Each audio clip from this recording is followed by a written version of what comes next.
Outlaw Radio, what it do on a Monday night, the initial assault that we launch weekly, aka our first show. I'm Kevin Barnes, the host of Outlaw Radio, man, known in some circles as the Negro Whisperer, also known as the world class smartass. Welcome to Outlaw Radio. I am anticipating that I will be joined shortly by my co-host, but you got to get it popping. So let's get it popping. Once again, it's happy holidays, man. I want to start off by shouting out anybody who is experiencing any kinds of trials and tribulations through this holiday season. A lot of times we get caught up in, giving people gifts and receiving gifts, and we all talk about the spirit of Christmas and what it's supposed to mean. And I know that Christmas, the meaning of Christmas has been convoluted over the years because it's supposed to be biblically about the birth of baby Jesus. And a lot of that's lost in. Vince, I need you to turn your anything playing in the background off. Um, it's supposed to be about the birth of baby Jesus. It's supposed to be about giving.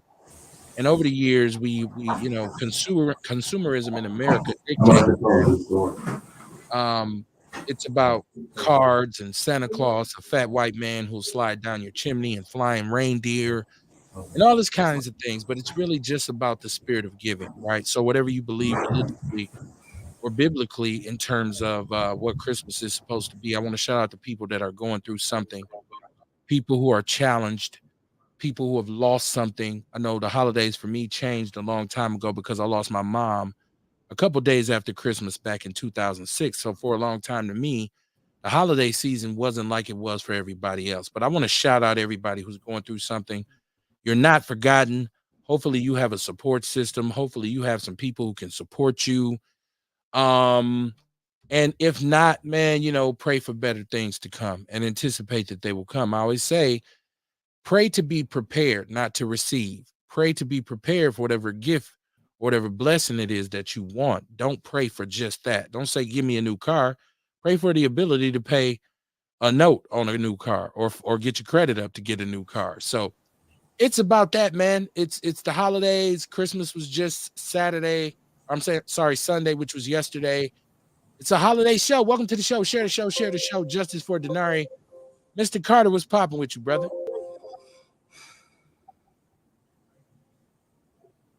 Hey, man, I'm good, man. You know, You breaking up, making Kamar. You breaking up. it to the Your audio is off. show, Your audio is off. man. I'm happy to be here. How y'all? We good. We can't hear you. Your audio is breaking up. I don't know what's I'm happy to be here. How y'all? we doing good, man. We doing good, man. Somebody got their I know device up, everybody man. breaking up in. Yeah, somebody got Don't to come turn out and down. come back in. Okay. Mr. Vince Tony, what's popping with you, my brother? Not a whole heck of a lot out there in the cold trying to get these signatures and get on that ballot for alderman in the first district. Alderman in the first district. What an interesting thing this has turned out to be. We're going to talk about that tonight. Love the hoodie, by the way. Yeah, I do too, boss. Love the hoodie. Hit me up, man, so you can get this apparel popping, man. We can get it shaky, man. I'm trying to bring it back. But I'm working on it. My wife and I are working on it. Kamar, let's check your audio. Make sure you're good, brother. How I sound now? Crystal clear. A1, baby. All right, man. How y'all doing, man? Welcome to Outlaw Radio. When we talk that talk, and we definitely walk that walk. Raising vibrations and elevating thought. Y'all better come on in. I tell you, our woman, black man's brother, the culture teacher, hood healer, the ghetto witch doctor. I'm y'all holistic health and wellness coach, Kamar Carter. Peace to the fam. I'm y'all holistic health and wellness. So I don't know why I don't know if somebody has their device up. I'm making sure I got everything that I need to have turned down because I don't want any interference. But welcome to the show, Kamar. I was shouting out everybody who was less fortunate. And I think at this point in our lives as men, all of us who have raised children we understand what this whole thing is about. Whether or not you think it's, or you say Christmas, Christmas, Christmas. To me, this is bigger than Christmas. This is a season. This is a time of the year where it becomes essential to reflect and to retrospect and to say, what kind of year have I had? What do I want to be? How do in what not to say we're going to take New Year's resolutions because I don't believe in that either. But I think as a grown man, you understand that this is a season that's really about giving people things and really having mercy on those who don't have, or even to flash back on when you didn't have and when you encountered a Christmas where you said, "I'm struggling, man, and I need some help." So I want to shout those people out. What you think about what's your take on the holidays? Kamar? Well, my take on the holidays, I think, I've lived in Guam, and Okay. Christmas was just another day on the beach. So here it's a totally different atmosphere. I got grandkids. My kids don't get nothing. My grandkids will get a couple dollars so they can, the parents can buy them something. Other than that, I think the most exciting thing for me is that this, one of my elders called me, and well, I called her to check up on her, and she said she couldn't cook because her sink was stopped up. So I went over there and helped her out there, and she was very happy about that. But to me, it's Christmas should be every day giving and being kind to others. That's what it's all about to me. So it's never been a one day thing, and we should celebrate it every day, and not in a sense of loving and caring for each other. I agree. I agree. Kamar, because I know Kamar, you're on a different level in terms of how we as Black people with spirituality and our beliefs and how we've been kind of trained in America to go along with their what some people might refer to as pagan holidays, right? And what I call Hallmark holidays, right? We talk about St. Patrick's Day and Valentine's Day and Sweetest Day and all these kinds of, but I think there's a real season of holidayness with Christmas. What do you think about that? Well, I feel like with every holiday, I feel like has something to do with the season or something to do with the solar system in some kind of fashion. You know what I mean? Like Christmas, it's the winter solstice. This is when the sun goes as farthest away from the earth for 3 days and it comes back. You know what I mean? Hence the term, or hence when in the Bible when it says Jesus died and came back. You know what I'm saying? Like in 3 days or however many days it was. But you know what I mean? It's some symbolism to every holiday. So like I don't just shit on holidays no more. I just try to talk about the truth. And if you want to celebrate it, you know what I mean? You can celebrate it as long as you're celebrating the right things. You know what I mean? Right. I feel And like I think holidays are a good time to come together. You know what I'm saying? Whether or not, you know what I mean? Whether or not, like my family never celebrated Santa Claus. So, you do Kamar, you're breaking up big time. Yeah, you breaking up again, brother. I don't know what's going on. The devil's trying to challenge us tonight. Yeah. Let me make sure you I'm tight on my end because it could be. know, Am I okay, Kev? You're just know good. what you're doing. Yeah. You good. You good, Vince. We'll get it together. We know Yeah. you get challenges with this, but it ain't no big thing. We don't roll. We don't worry about it. Shout out to Patience Phillips. She said Habari Gani Umoja. Listen, y'all not gonna like what I got to say about Kwanzaa tonight. I'm warning you. I am warning you. Kamar's heard this spiel before. Vince and I have discussed this, but you're not gonna like what I say about Kwanzaa. Okay? Because my job is to just present information. You are free to feel, react, comment however you want to. Here's the number: 262-202-5131. 262-202-5131. Scrolling slowly across the bottom of the screen. There's also a cash app there. Support the movement. She said at least Kwabena has principle. I'm totally with you on that. And let's be honest, once again, this is a show that's told from a Black perspective. So when we discuss holidays, we discuss them as people of color, or like what I like to refer to as foundational Black Americans.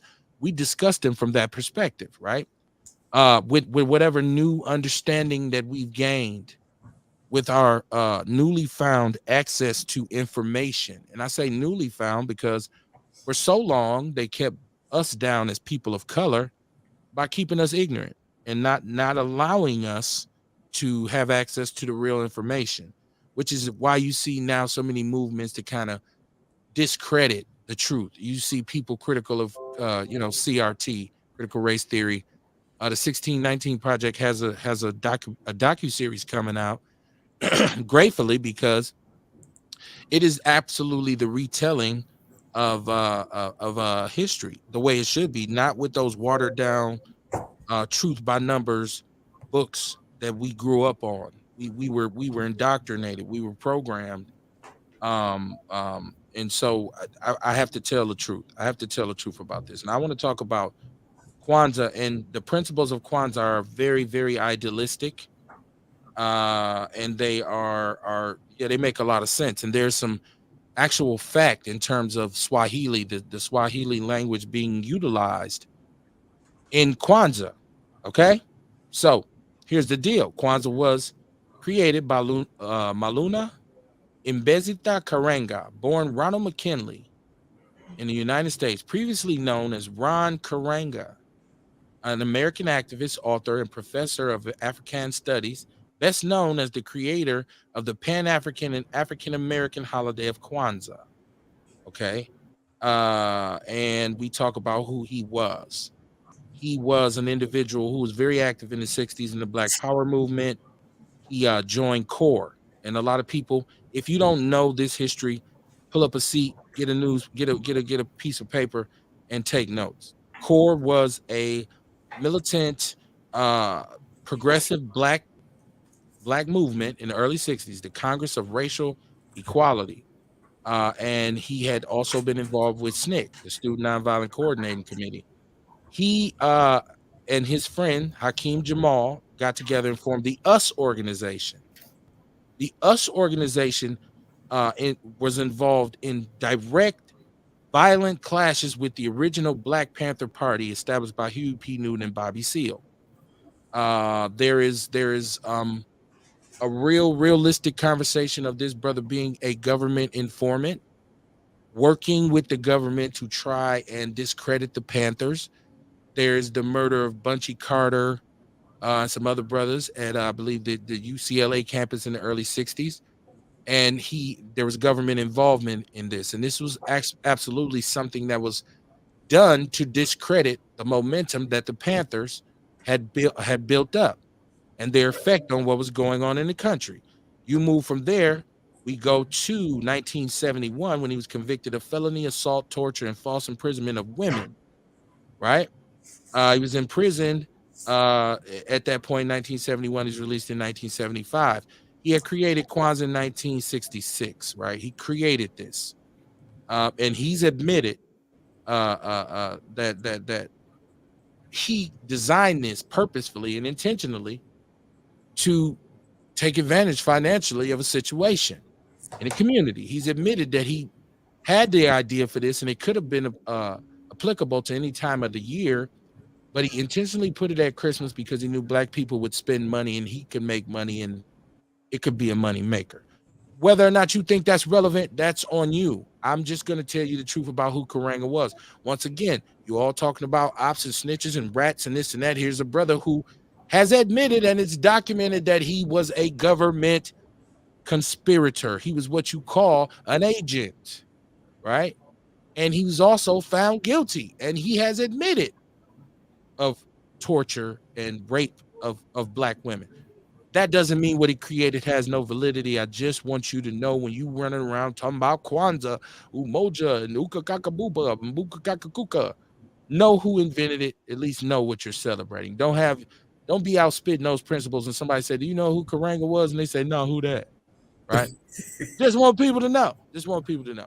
Kamar, I'm gonna go to you first because you and I have, we about this. Hey, you know me, man. What that got to do with right now? Like, okay, he was a snitch. So what? I ain't doing nothing to get snitched on. I mean, you know what I mean? Like I say, I follow, again, when I was talking about the holidays, you know what I mean? I say, you got to find something in it for you. You know what I mean? Find a reason for you to feel good about celebrating it if you're going to celebrate it. Now, with Kwanzaa, like I say, it's the principles. I feel like our people need principles. Ain't nothing wrong with that. You know what I mean? Yeah, dude was a snitch. I don't fuck with dude. I never did. I never seen him before. I wouldn't know him if I seen him now on a picture. You know what I'm saying? So to me, you know what I mean? That ain't nothing to the price of tea in China. You know what I mean? I get it. But it is an interesting piece of information to know. Okay. Shout out to Patience Phillips. What up, my sister? She said, Vince, what you cooked today? Lamb chops. I didn't cook them today. Okay.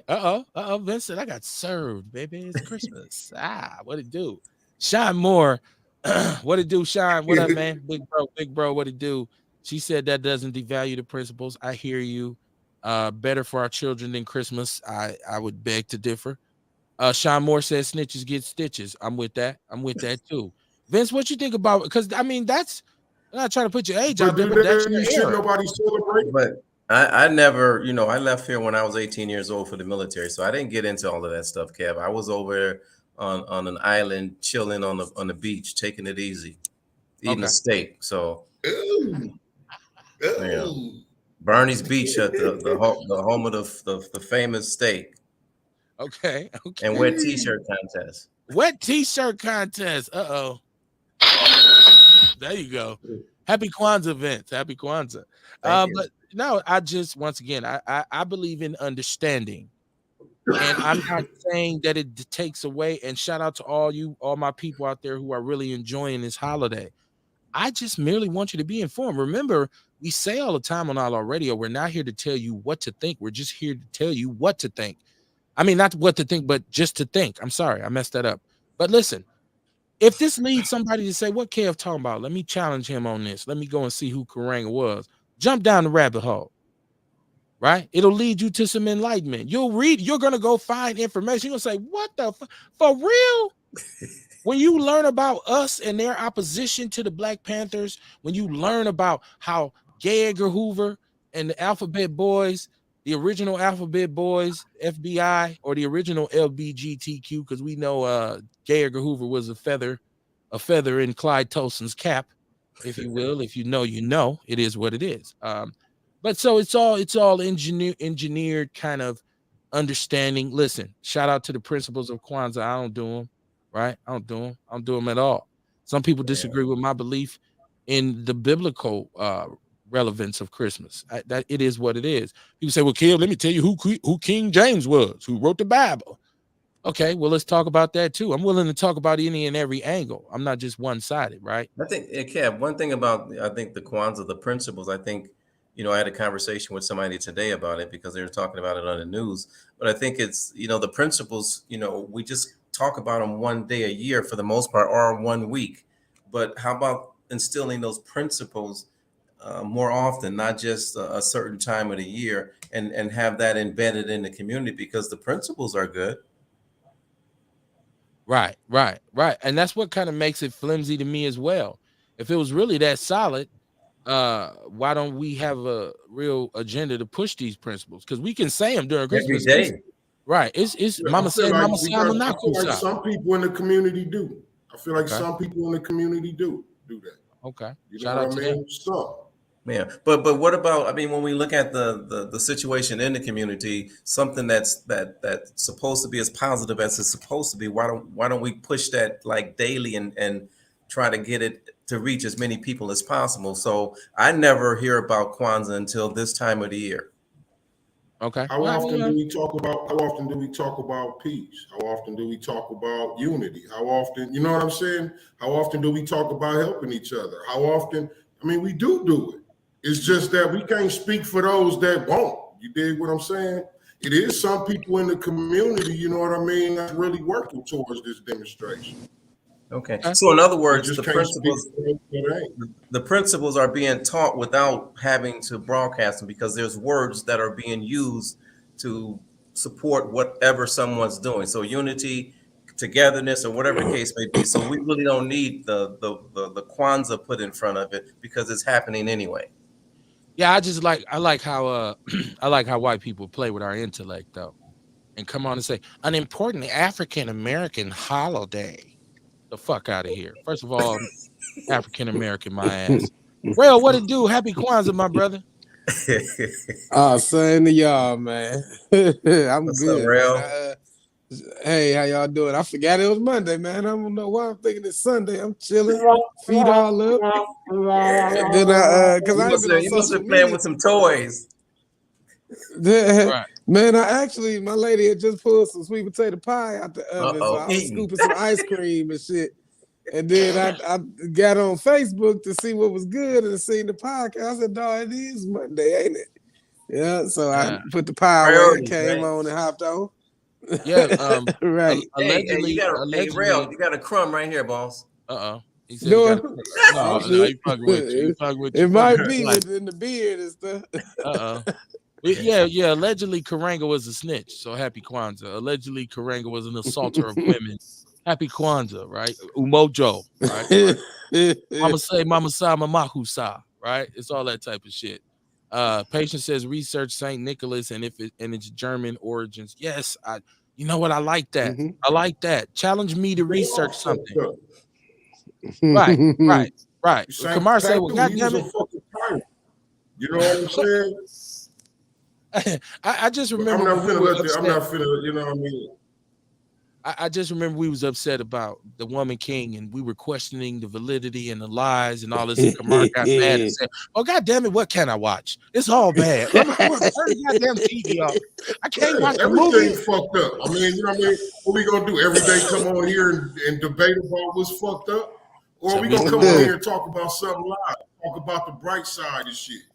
We'll do it on Mondays and Wednesdays. My brain is programmed to focus on the bright side of shit. You know what I mean? It's that higher level thinking, man. I mean, what can I say? Yeah, man. I will start some shit. I don't care. Fuck your good day. Fuck your happy day. I'm starting some shit. I'm gonna fuck your day up. Patient said, I said do whatever is best for your humanity and yourself. And that's the important part of it. And I don't want anybody to say Kev is telling them don't celebrate Kwanzaa. That's not what I'm saying. What I'm saying is know where it comes from and who invented it. Know where it comes from. And you can make your own decision. If you're fully informed, you make better decisions. I believe that's statistically proven. And somebody might debate me, that's not actually true, Kev. Some decisions are spiritual. Whatever, man. We can go on and on, right? It never stops. Mama Jenkins, she said, "Hey, family, I'm watching and listening to y'all. I'm learning more each time I listen." We appreciate that. And that's the point of the show. That's why we do it. You know what I mean?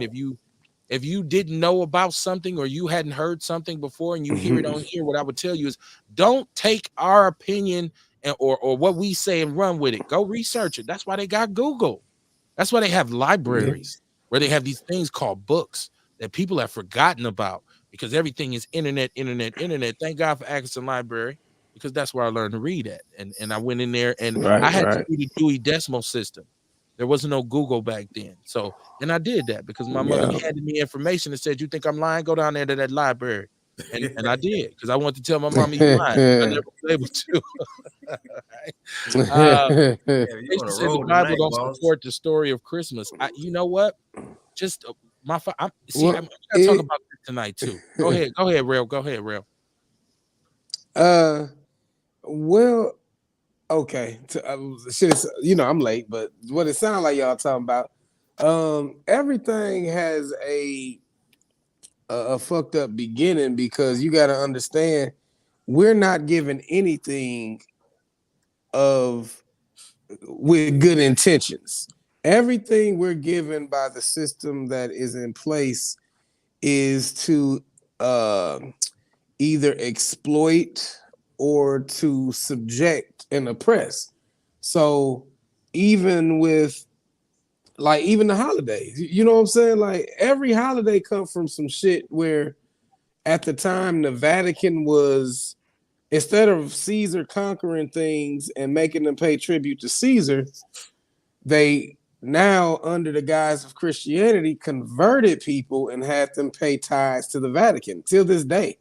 They say that's where our money go with the IRS and shit. But so everything has this, like even with Christmas. Christmas is a sun worship observation. December 21st is the shortest day of the year, the winter solstice. For 3 days, the sun doesn't move higher or lower, so it's perceived as standing still, which is dead. And then on December 25th, it moves 1 degree north. And each day until we get to the spring equinox and then the summer solstice, which is the longest day of the year. So that was already a thing, but what the church does is it Christianizes things and say, hey, you know what? Y'all want to worship that shit? Y'all keep doing what y'all do. Y'all keep celebrating how y'all celebrate. We just gonna say that we're doing it in remembrance of Christ. Whereas, if you still subscribe to the Bible, biblical evidence show that Christ would have been born more so in October, September-ish, but everything that we celebrate has questionable origins. And a lot of time it's because what we're given is still to kind of, misguide us or just pacify us. But check this out too, Rail, and I like what you said because Kamara referenced the solstice and that kind of thing too. But I do want to say people need to understand too that there are different calendars. When we talk about going back way back in calendars, like there wasn't back in those days saying it's February, right? Like there's different calendars, and that places different events at different times of the year. What difference would it make if at the end of the summer you said, okay, Jesus was born at the end of the summer, it's Christmas time, let's have a spirit of giving, and it could be that, and then December 25th could be another year of independence. This is now instead of the 4th of July, it's December 25th. We can do whatever we want to do. Go ahead, Kamar. Yeah, I was just gonna say, you know what I mean? A lot of it comes from that time of the year, you know what I'm saying? And since we already worship certain times of the year, it was easy to feed us some bullshit for that same time of the year. Yeah, you know what I'm saying? Like we already big on this winter solstice thing, you know what I mean? Now here they come force feeding us this Christmas bullshit. You know what I'm saying? So it's kind of easier for us to gravitate to that. And then you look at us like we spiritual people, right? That's how they got us with the religion too. You know what I mean? We spiritual. And it's a lot of the stuff that comes from religion. Well, it's a lot of stuff that comes from spirituality, our traditional spiritual systems that you find in religion. You know what I'm saying? So this is another way that they ease us over to this whole other demonstration, like with the calendar. Our people didn't ever have a calendar. Our ancestors, you know what I mean? They understood the universe. They understood That's why black people always late. They understood how to look to the shit. Or maybe we on time and everybody else fucked up. Right. Yeah. Okay. We got our own time. Maybe everybody else fucked up. They on the wrong time. We was here first.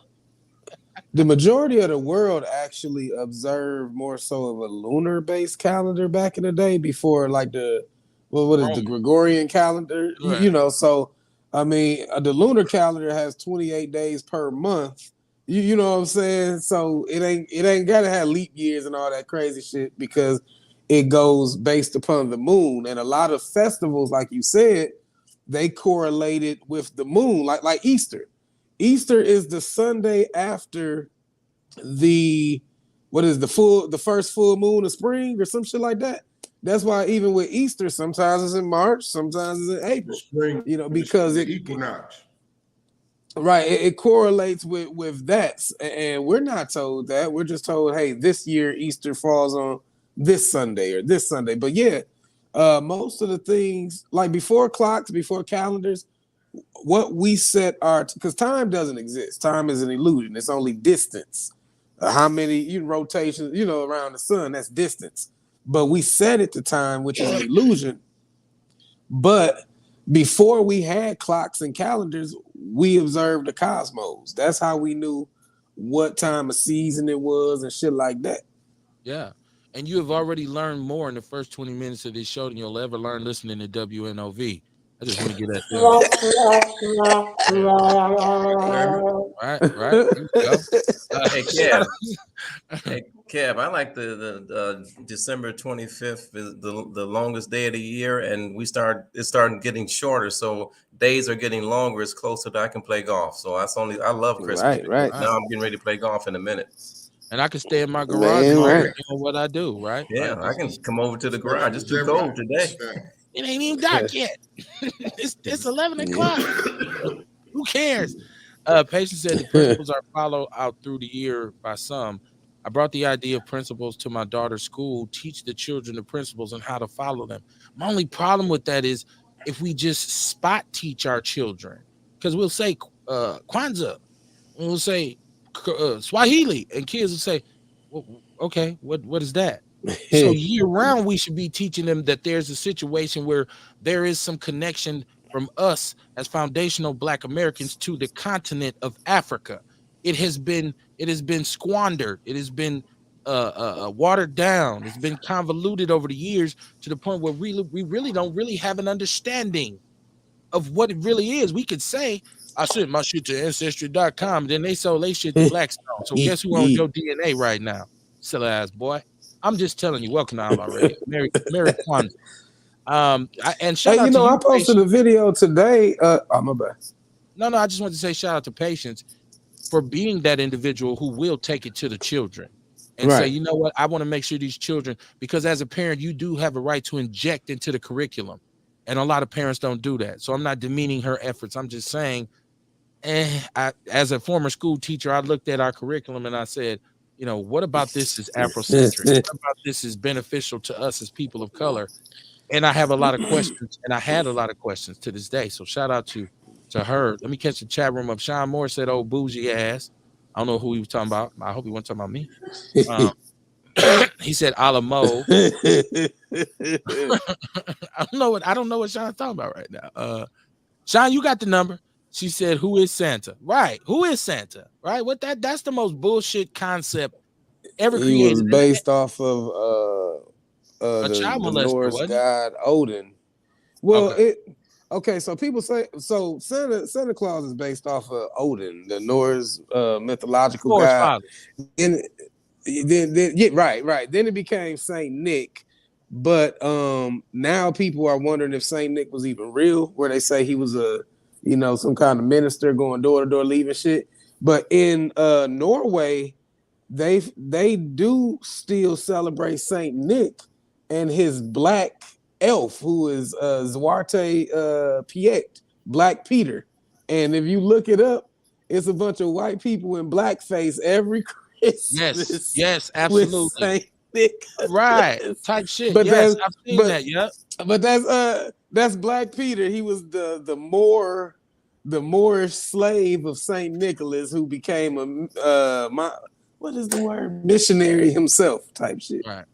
But Saint Nick was based off of Odin. They also say in Siberia the shamans used to go house to house with reindeer piss, because the reindeer would eat Amanita muscaria mushrooms, the psychedelic mushroom, and through them eating it and pissing it out, their body naturally purifies it and makes it more potent. So they say that it was based off the Siberian shamans. They used to go house to house, and because at that time winter snow was so high, you actually enter the house through the top of the house. So he'd hop down, give everybody they drink of psychedelic juice and hit it on to the next crib. So that's why the reindeer he fly, was venerated for that. So that's why the High reindeer as fuck. fly, because they was high, right? High So as fuck. the original Exactly. DUI. She said he's a snitch. He Was knows if Santa everyone's Claus. naughty or nice. Right. So Santa and Karanga are both snitches. Santa and Karanga, we've exposed both of y'all tonight. Y'all both snitches. But we could transmute both they shit into positivity, though. We can't. Sean said, you ain't got to be nice, mama. He said, you ain't got to be nice. He went to King. Absolutely, I did. I didn't just go there. I graduated from there, right? Like type shit, right? Like I'm that, right? She said the roots makes us grow. Okay. The roots make us. Okay. She said, "Rail." Patient said, "You 100, Rail." She likes your spiel. A said, "This is the day of information, and there's nothing out there that has no blemishes." Shit, the 25th of December is the B day of some dude named Mithra. Okay, that's the sun. Mithra represents the sun.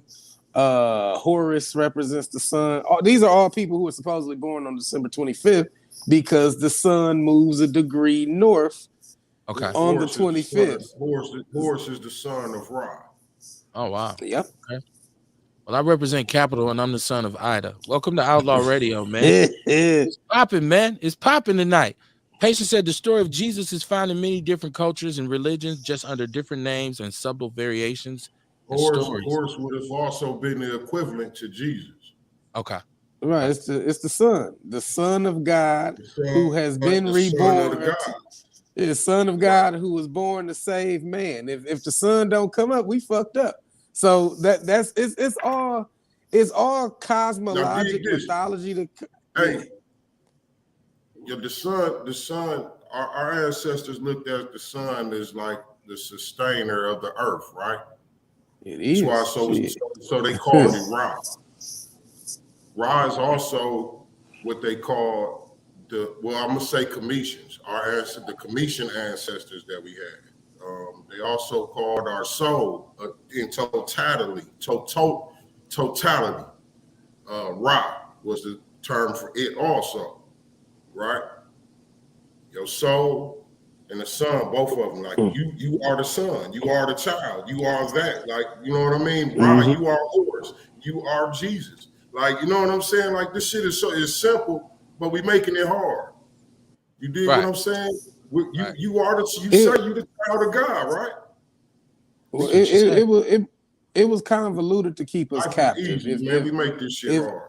if everybody knew the truth, it wouldn't be no money to be made. If That's people right. understood that they are the church and don't need to go to church, then who the fuck paying tithes? Yeah, because you You buying know. kente cloths from Koreans talking about happy Kwanzaa. Stop it, man. Stop playing with me. Mama Jenkins said, water the seeds and they grow. Once a year, December 25th is a man-made day for gifts. She says she gets hers every day. Patience said we live in Anglo society that adopted several pagan traditions. Mama Jenkins says BPT, Black People Time. That's what we own. That's what Kamar said. Is it us late or is they late? Right? They I'm late. here on time. Y'all We on late. time. They late. Right. Shout out to Deion James. What up, my brother? What up, my brother? She says she Peace. agrees. Hey, listen, 262-202-5131. 262-202-5131. Glad to have Vince with us tonight because there's a very important election. And for those of my people who say fuck politics, I get it. I understand it, but we're not those people, but because we believe every little bit helps. So Vince is running for a very important position in a very prominent part of our city, where a lot of us live. I happen to be born and raised there. We're talking about the first district.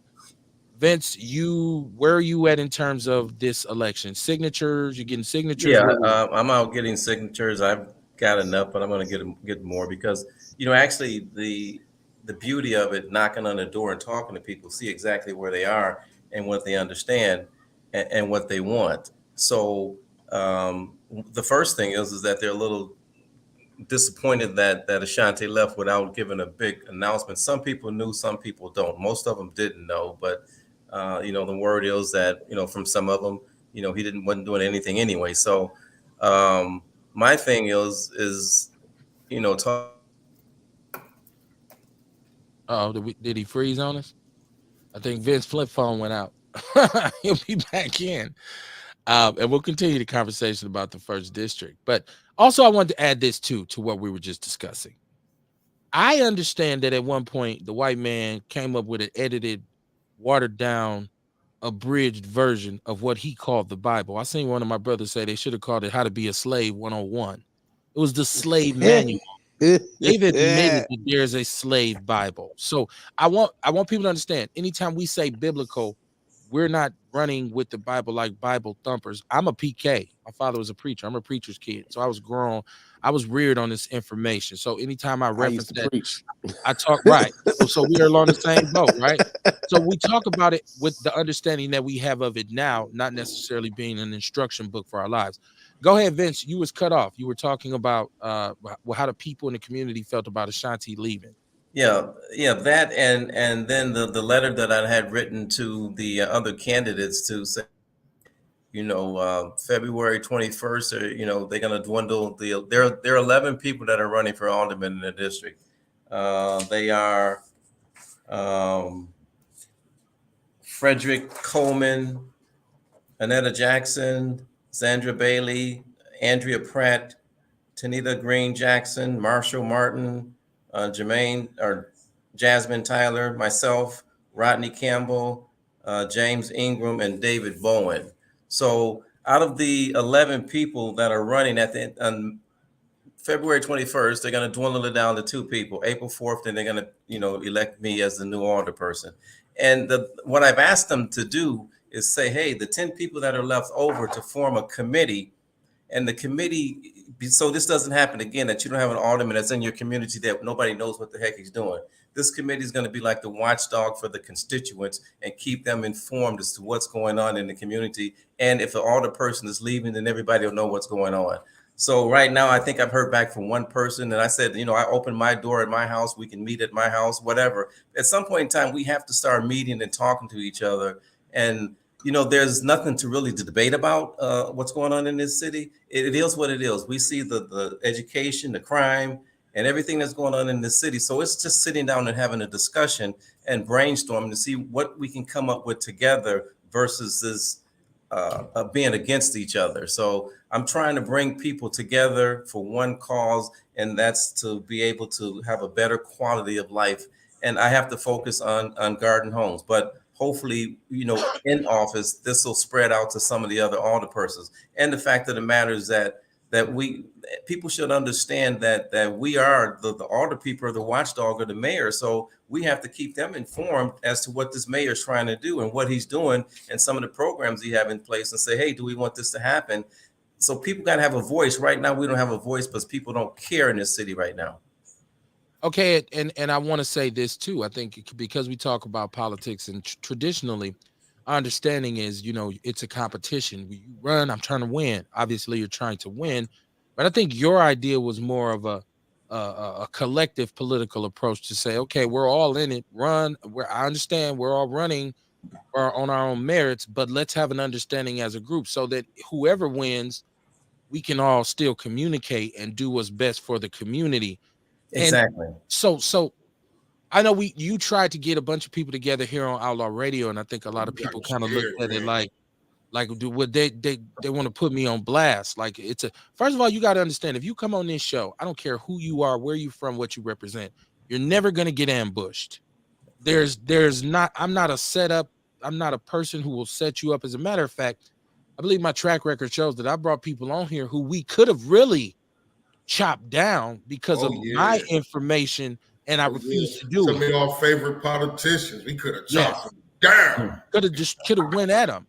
This is not the Breakfast Club. This is not what's the shit that always got all the black people news with no black people, Harvey Levine. This is not that.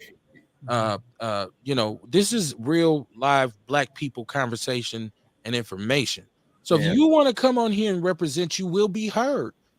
Whether or not we all agree with you and you can deal with that is on you. So anybody who wants to come on, because I support Vince, obviously Vince is an outlaw. Vince is always here with us, and Vince has an open invitation to be on Outlaw Radio, but it's bigger than him running, because Vince has been rocking with us for about 3-4 years now. So and Kev, what I'm saying is that we've got, out of the 11 candidates, 1, 2, 3, 4, 5, about 5 or 6 of them don't even live in the district. So that's something that needs to be addressed too. So I've been over here for 25 years, and I think some of the other people's been over here for a while. That we understand exactly what's going on. I've been down to the Common Council 4 or 5 times trying to advocate against the hotspot getting their liquor license. So, we need to talk about what we've done to make the community better, and then what can we do collectively to make it better, because this is not about a fight or who's better than who or this, that, and the other, because I've got, stuff about candidates. As a matter of fact, David Bowen, if David Bowen would not have called me about 3 weeks ago, I didn't know that I had called the election commission in early November, to say, well, the Common Council is going to make an announcement at the end of November. Well, I didn't hear the announcement, but evidently it was out there. So David Bowen called me the week of the 14th, and said, hey, that he was running. I said, well, where'd this come from? So there's a lot of people out here that are running, and I think people in our community should do their research and find out. I tell them I've got some YouTube out there. YouTube my name, and you can see where I come from. I got interviews with Earl Ingram, Michelle Bryant, and the message is consistent. The consistency is that our children are suffering and our communities are suffering from a lack of education. The city is nasty. We have jobs that are leaving. In my area, we've had Eaton Corporation. This is the same message. They left. Astronomics left. Now we got DRS that's right down the street. They're getting ready to take, I mean, starting, they've already pulled out a number of jobs, but over 500 livable wage paying jobs are leaving the community. But we've got our mayor that's talking about economic development. Well, if you can't develop the companies that are here and you can't clean up the neighborhood, how are you attracting new investment to the city? So we have to hold this dude feet to the flame. Nobody's doing that. Nobody's challenging anybody in this city, and it's going down. Right. And I want to say this, one of the biggest flaws of because there's 5 open aldermanic positions. Yeah. And one of the things we allowed them to get away with, which failed us miserably, was cronyism, because they were all buddies of buddies, and they were all part of the go along to get along gang. And you got a lot of inept, incompetent people in positions they didn't deserve. Exactly. And a lot of money was stolen, and a lot of funds were misdirected, and a lot of shit was pulled over on our head in terms of a fake ass train, which they all supported, that right now they don't even know what the hell to do with. The introduction of gentrification downtown and the establishment of the future gentrifiers and the open arms, come on back to the city of Milwaukee, we miss y'all white folks, because these niggas can't get it together. All that was allowed to happen under the past regime. Hey Kev, I don't say the past regime. I think wherever Barrett is, he's still running this city. Right, no doubt, over there eating cheese and drinking wine in goddamn Budapest or where the fuck he is, right? Type shit. And see, I don't want is the mayor who, or this black 7, this black leadership that we have to be able to influence who gets put down there. Because like you said, people have to understand, when we talk about civics, the aldermen represent your neighborhood. Exactly. They're your voice to the mayor and city hall, also Tammany Hall, what I call Tammany Hall. If you know, you know. Yeah. Let me catch my chat room. Mama Jenkins says, I don't live in your area, but what about the damn hotspot? Is it closing the drugstore? She says she's a preacher daughter also. Well, shout out to you. So in 2016, our block watch went down to the Common Council, and Alderman Hamilton got wind that we're going to go down there and advocate against the hotspot getting their liquor license. Well, this jigaboo had never been to one of our meetings, right? He walks in there holding the hand of the guy at the hotspot, right? Never been to our meeting because he got wind of it. So the Garden Homes Association and some of the other areas, they send spies to our meeting so they can know what we're talking about. So he got wind of it, came to our meeting, and the guy begging us to say, well, give him a chance. Well, the members are elders, and they said, let's give him a chance. Well, we gave him a chance. Nothing changed in 2016. However, their liquor license wasn't up for renewal. So I called the alderman's office. I say, well, hey, what's the deal with this? Their liquor license up for renewal. I say, we've been calling in. They say, well, they changed the game on us. And this is how you can tell that there's some connections in this city that's illegal and shouldn't be. They say, well, if you call the non-emergency number and you said the hotspot, which in the past, Kev, we would call the non-emergency number. All you had to do was say the hotspot and then what you talked about. Well, in he was dropping jewels and he caught up again. 2015, 16, and you didn't give the address, it wasn't recorded as a nuisance property. So this guy's liquor license wasn't up for renewal. 2017, okay, we go down there, and I'll mention her name is Elder Green. She gave one of the most compelling testimonies that you would ever want to hear about why this place should be closed. And she was crying, Kev. Shantia Lewis says, hey, not only do we need to revoke their liquor license, but this place needs to be shut down to give the community a chance to breathe, right? So we had 2 pastors, and I'm thinking that this on this list here, this might be Pastor Campbell. So he was one of the 2 pastors that was down there advocating for this dude to keep his liquor license. Zelensky says, hey, pastor, you're a pastor. Why do you want this place in your community? He said, because we don't want another empty building. The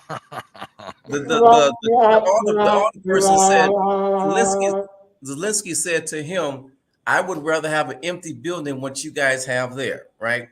So I went down there, and Kev, here's the thing about it is that the community and Miss Elder Green, so what happened that day, when Miss Elder Green gave her testimony, guess who knocked on her door? Marvin Pratt knocked on her door, and he was advocating for the hotspot. Miss Elder Green came to me and she says he broke her spirit. He said that man never has knocked on my door in his life, and he's knocking on my door about this place that's ruining our community. He broke her spirit. She told me, Vince, I don't know why you do what you do, because they're gonna do what they want to do anyway. I went down there in 2018 by myself because now the community have no faith in the alder person or anybody else down there because nothing gets done.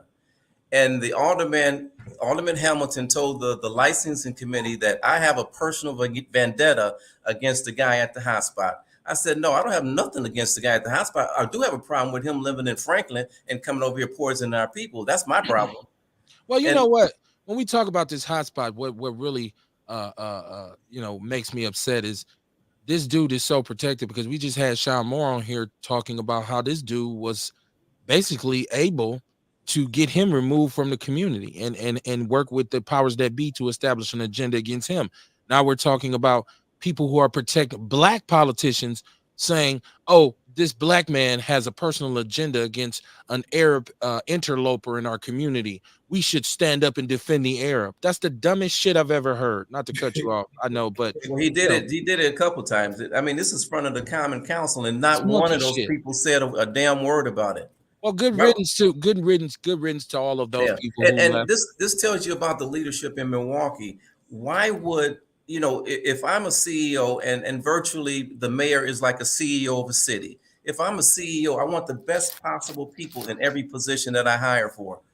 Looking at Alderman Hamilton's, I have nothing against him personally, but looking at his record and what he's done for this community, which is little more than nothing, why would you put this dude in a position over the violence prevention when he couldn't stop the violence? He's advocating for the dude to keep his liquor license. We know what liquor does to our community. So this is, we got Cronyism. everybody is flipping each Cronyism. other. So you've got everybody's flipping. You got Dodd flipping over to what's his name, Howard Fuller, and all of this stuff is going on. We need to. I guess the old saying is follow the money. Well, they're trying to make money. That's all. Off of Well, us. Go ahead, Kev. Nation says if they don't win, they're out. Good luck with that. The primary process, she said, Vince, what is your plan for the community in case people don't know you or what you're about? I think you've kind of given light to that and Yeah. answered that question. And we're And going to let me say continue to this, do Kev. so. I'll say this part is that, we look at our politicians or whatever you want to call them. I'm not a politician. I'm a social worker. But we look at them and we say, what are you going to do? Well, this is a district. So it's not about what I'm going to do. In this district, we got 20 some odd wards. So what are we going to do as a people? So here's an example. I have a guy about 3 weeks ago. I went down to the Common Council. There's a white guy in the community says, Vince, they're trying to take this school and put condominiums here. So I go down and the community doesn't want it. So that's in the district. So the job of the Common Council is to understand each ward and what they want and they don't want and advocate for that. So I went down there and I helped. I didn't do anything, but I listened to the hearing, and Alderperson Murphy says, well, we won't make a decision on that until we have the next alderperson in there. So when I become the alderperson, they don't want that in their community. It's not going to happen. So it's not about me and what I'm going to do. It's about us working together for the good of the community. Okay. Let me see. Let me catch my chat room up because it's popping.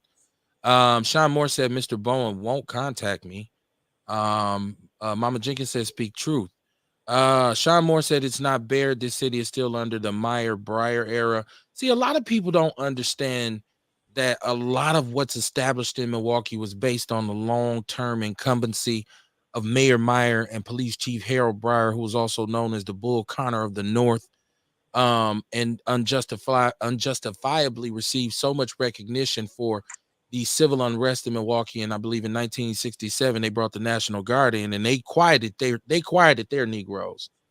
They got their niggas under control. And Mayor Meyer was down in City Hall as aloof and as senile as you could possibly be, with aluminum foil on his windows and shit, for a very long time. And Harold Breyer was an enabler of organized crime who allowed Balistreri and that regime to exist in the city. And he was hard body karate on any black activist, any black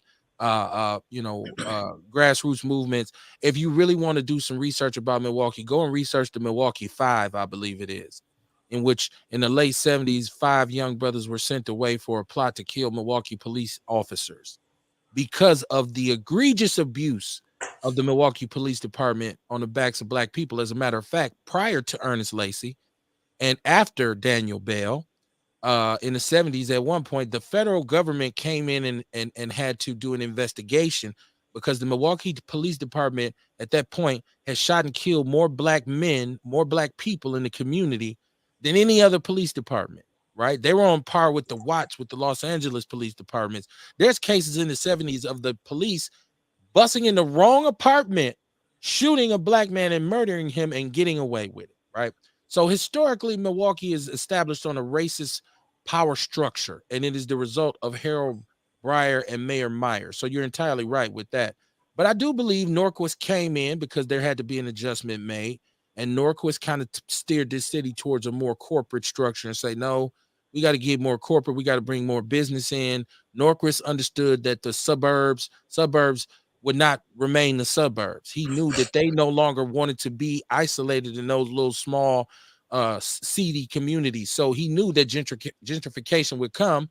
And ultimately, that's what his plan would have been. Unfortunately, he got caught up knocking down a reporter and had to move around. And so we get Barrett, who comes in and smile in your face, stab you in your back, kick you in your ass type of dude when it comes to black people, because y'all thought he loved y'all. I watched so many of my people turn into absolute stepping fetches when Mayor Barrett came in the room. I'm talking about prior to him coming, they was, yeah, we got to get black power, brother. We got to speak. We got to, oh shit, the mayor here. Mayor Barrett, can you call me? I got his card. He gonna call me. He's not calling you. He don't give a shit about you. And he proved it. He proved it. So you got a major downtown right now with where there used to be a mall and a business district, there's luxury apartments. Who the fuck can afford to live down there? Not us, right? And they're down there because they're waiting on the land around it, i.e. the projects that are five minutes away from the goddamn $600-800 million Fiserv Forum to be redeveloped so they can get their gentrification on. Pay attention to what's going on. Ace Cooley said, I feel like they're trying to sabotage Milwaukee to lower the value for gentrification. If you look at Detroit, because of all of the lucrative automotive and manufacturing companies left, now there's a ton of Russians buying up those areas at low cost. Look, the Ukrainians coming because That's exactly what they're doing. they bring these, baby Jews over here. I mean, these baby Nazi motherfuckers over here. They're fucking Nazis. That's what the fucking Ukrainians are. I don't give a shit if Russia blows them off the map. 2017 is the year of Campbell and Rick stood up for him. It was a lot going on at the time, boy. I remember that drama. He said 2018 he had a restraining order on him. This is Sean Moore, and he said he couldn't come to support. I was there in 2018. I was there by myself. The entire community have zero faith in City Hall. What do you call it, Kev? Tammany Hall. You got to know Hall, about Boss Tweed and what happened in New York. When we talk about the level of corruption that the New York politicians were engaged in. I'm telling you all, research it. You think kid don't know what the fuck you're talking about? Go look it up because that's something you can Google. Boss Tweed and Tammany Hall. That's why I always refer to City Hall in Milwaukee as Tammany Hall. Mariah Johnson, my family, what up, cuz? Oh, she said, fuck Pratt. He was knocking at my mother's door advocating for the gas station on Green Bay and Capitol.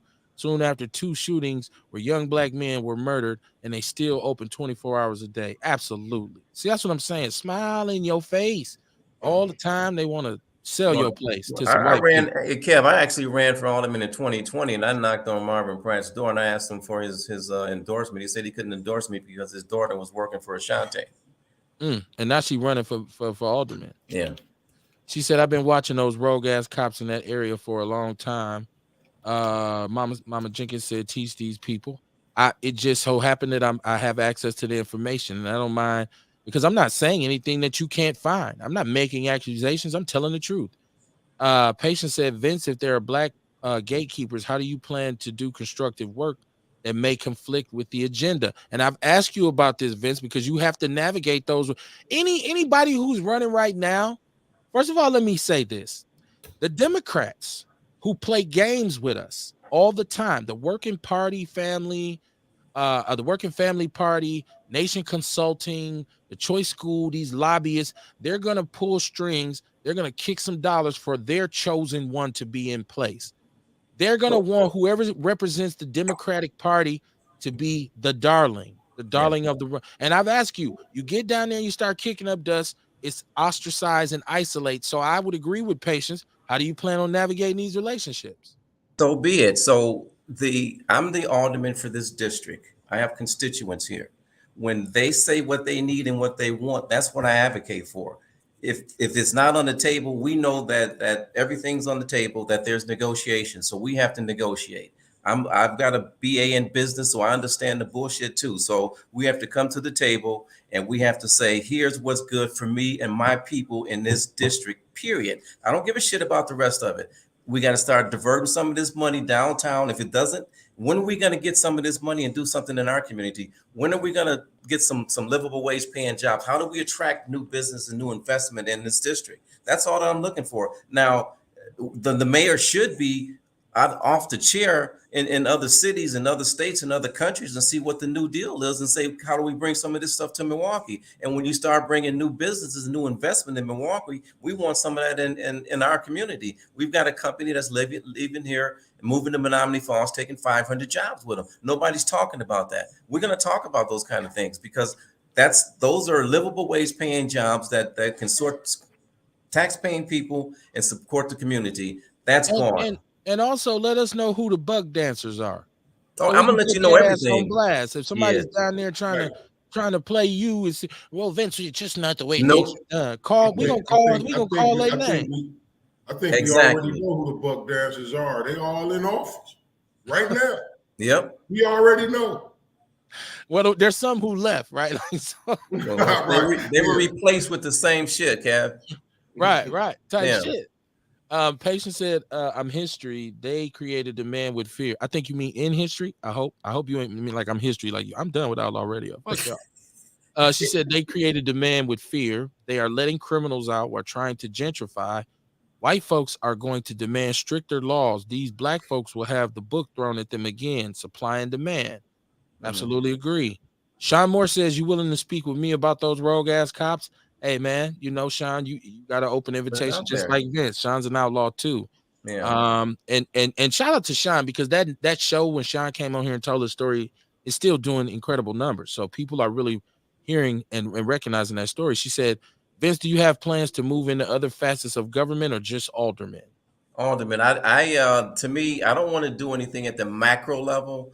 To me, the alder person is the micro level, and that's small enough to me because if I'm something like the mayor, I may not have nobody working for me because they're gonna get off the ass and they're gonna do shit and shit's gonna happen. Shit's not happening. To give you an example, Kevin, we look at our tax dollars and you look at this shit that they're putting up with these little plastic ass poles that's supposed to stop what? I've been going around the city taking pictures of that shit. So who's getting the money to make that? And the person that's getting the money to make that, they know that this is a winter. They know that when it snows and the plastic can't handle the cold anyway, so it's going to start cracking. And so we're investing all of this money in this plastic that's going to be gone by year end. And they're saying that this is supposed to curb erratic driving. No, it's a waste of money.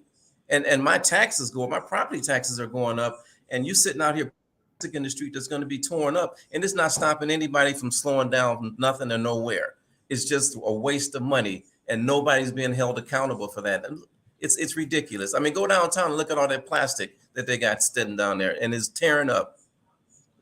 I think the good thing about Vince is because Vince, this doesn't make or break you, right? Like so.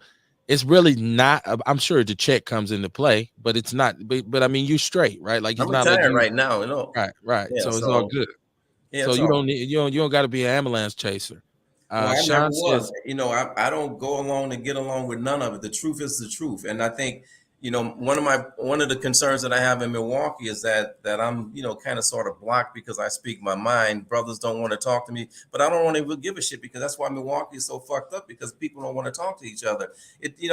I guess we don't understand that at the end of the day, collectively we can do more than one person, but we've got all of these different silos in this city and everybody wants this and they want that. I'm not a part of these silos and I'm not conforming to nothing. And I'm not either, and we're not either, and that's why That's why We we don't the get in. outlaws. They won't invite me to the barbershop, right? Like, come on, talk at the barbershop, kid, with black men talking. Like, I thought I Yeah, was a black man too, and I wouldn't I, come. So, it I is don't what get it is. invited either, Kev. So it's Me like, either. I saw it on the It Facebook the should other tell day. you I said, something. go ahead. No, I said it should tell you something since we the ones that don't get invited to Right, the never. And I, forums I and I shit, know right? we're consistent. I know we can. So it's not Hey, like you but you don't know see what? it. I'm gonna tell you, man. Let me kick Tell us. some real shit, right? I thought about that before. And you know what I see in the community? I see a lot of fake shit in the community. I see a lot of men in the community who know the language, who know the lingo. They know the right words to say. Each You know other what I too. mean? Out here in public and shit. They really don't live this truth, though. That's why they don't want us in no motherfucking forum. Yeah, yeah, yeah. Because see, you know what I mean? We expose that type of shit, not even trying to. You Yeah. know what I mean? We expose that shit by living our lifestyle, just by living our life. You know what I mean? Yeah. I That's went why we against don't get invited to them forums. in the last couple of years. They created this organization, We Black, We Golf, and they out there tearing up the golf course. And I say something, they got mad at me. I'm like, okay, I really don't care because what you guys, and then somebody's gonna ambush me on the golf course and ask me, what am I, talking about the organization, because I don't like what y'all doing. You out here tearing up the golf course. I come out here to play. I didn't come out here to play games, and you guys are, it's ridiculous. And then they get upset with me because I want to do things the right way. And I don't conform. I'm not going to conform to bull crap. I'm sorry, I can't. Well, also, I think it's a question of track records because I will be honest with you. A lot of these individuals who are the most vocal and the most visible have the most piss poorest. Can I say piss Yeah. poorest track records. If we really lay down who's done what and who's done how and who's moved how, I should say, over the last 15, some of us are not just some of them are just not credible. I would have to agree with Kamar that their slogans, they know how to say certain things and have people actually thinking that they really stand on those principles. And I think it takes a lot of steam out of the movement when ultimately you find out and discover that these people are not what or who they say they are. They are Yeah, scam artists, they're hustlers, and ain't nothing wrong with hustling. Get your yeah, money, player. You just won't get none from me. yeah. Sean Moore says, wait until the next show. I'm gonna blow Milwaukee open. Let's do it, Sean. Holla at me, man. Mariah, cousin Mariah said, oh, they've taken them all down in my area. The poles, I think she's talking about the plastic poles. Vince got my full support. Sean said you have full support. Patience says, I hope your area supports you and that you run with that opportunity to create a successful template to be duplicated in other areas. I hope so as well. But you know what? The thing that bothers me is I still see a Massa, can you help us mentality. I still see David Crowley, and shout out to DC and shout out to the mayor, even though I don't really know him. I know DC. I still see this. Let's make up for let's repair our relationship with the legislature. Let's be better friends with Madison. Madison owes us. All this apologetic, I'm gonna come to you with my hand. Skippy Walker raped Milwaukee for years. Nobody said anything. Mayor Barrett, who is softest baby dookie when it came to defending Milwaukee, allowed Skippy to take the money that came from the housing crisis. He was intercepting everything from Milwaukee. Skippy had a problem with Milwaukee because he knew in Milwaukee we did not care for him. And ultimately, it was our votes that got his ass up out of office. Madison owes us. Madison don't give a shit about Milwaukee except for the fact that this is the largest tax base. As Yeah, long as we keep that tax revenue flowing, those politicians in Madison are some of the most racist, conservative, non Negro loving white people you can come across, yeah, Democrat and Republican. They don't give a damn about us, especially if they represent northern Wisconsin. And I'm here to tell you this. Time and time again, I have to remind black people that this state is 86% white. It's 8% minority, and 85% of those people live in southeastern Wisconsin. Now, you tell me we got representation in Madison that means something. There's also a conflict of interest for Madison. God forbid we help those Negroes and our prison population numbers go down. We're gonna have to lay off half of Ashwaubenon and Shoot Door and all them little ass. Mm-hmm. These are shit ass towns up north. I'm sorry. I mean to offend you, but Well, I Kevin, don't. you don't have to be sorry. I think I even do. I ain't. I am. I'm yeah, not. you. I I am. understand, but it's like David Bowen on 32nd and Hampton. They've got that juvenile detention center. There again, they had a meeting in my area, and they didn't invite me. I hear about it. Somebody called Vince. You better get down there having a meeting. So they're down there meeting, and evidently they've got this bill AB 793 that David Bowen introduced, and he gets buy-in because there again it deals with the juvenile detention or the prison system. So I say, well, what are you guys doing? I mean, it's a facility that is unlocked so kids can go and come. So when I'm knocking on doors, one of the young ladies in the apartment that's next to it said that she was for it. I say, well, we were against it. And the reason that we were against it, I'm for it if it's going to be a locked facility.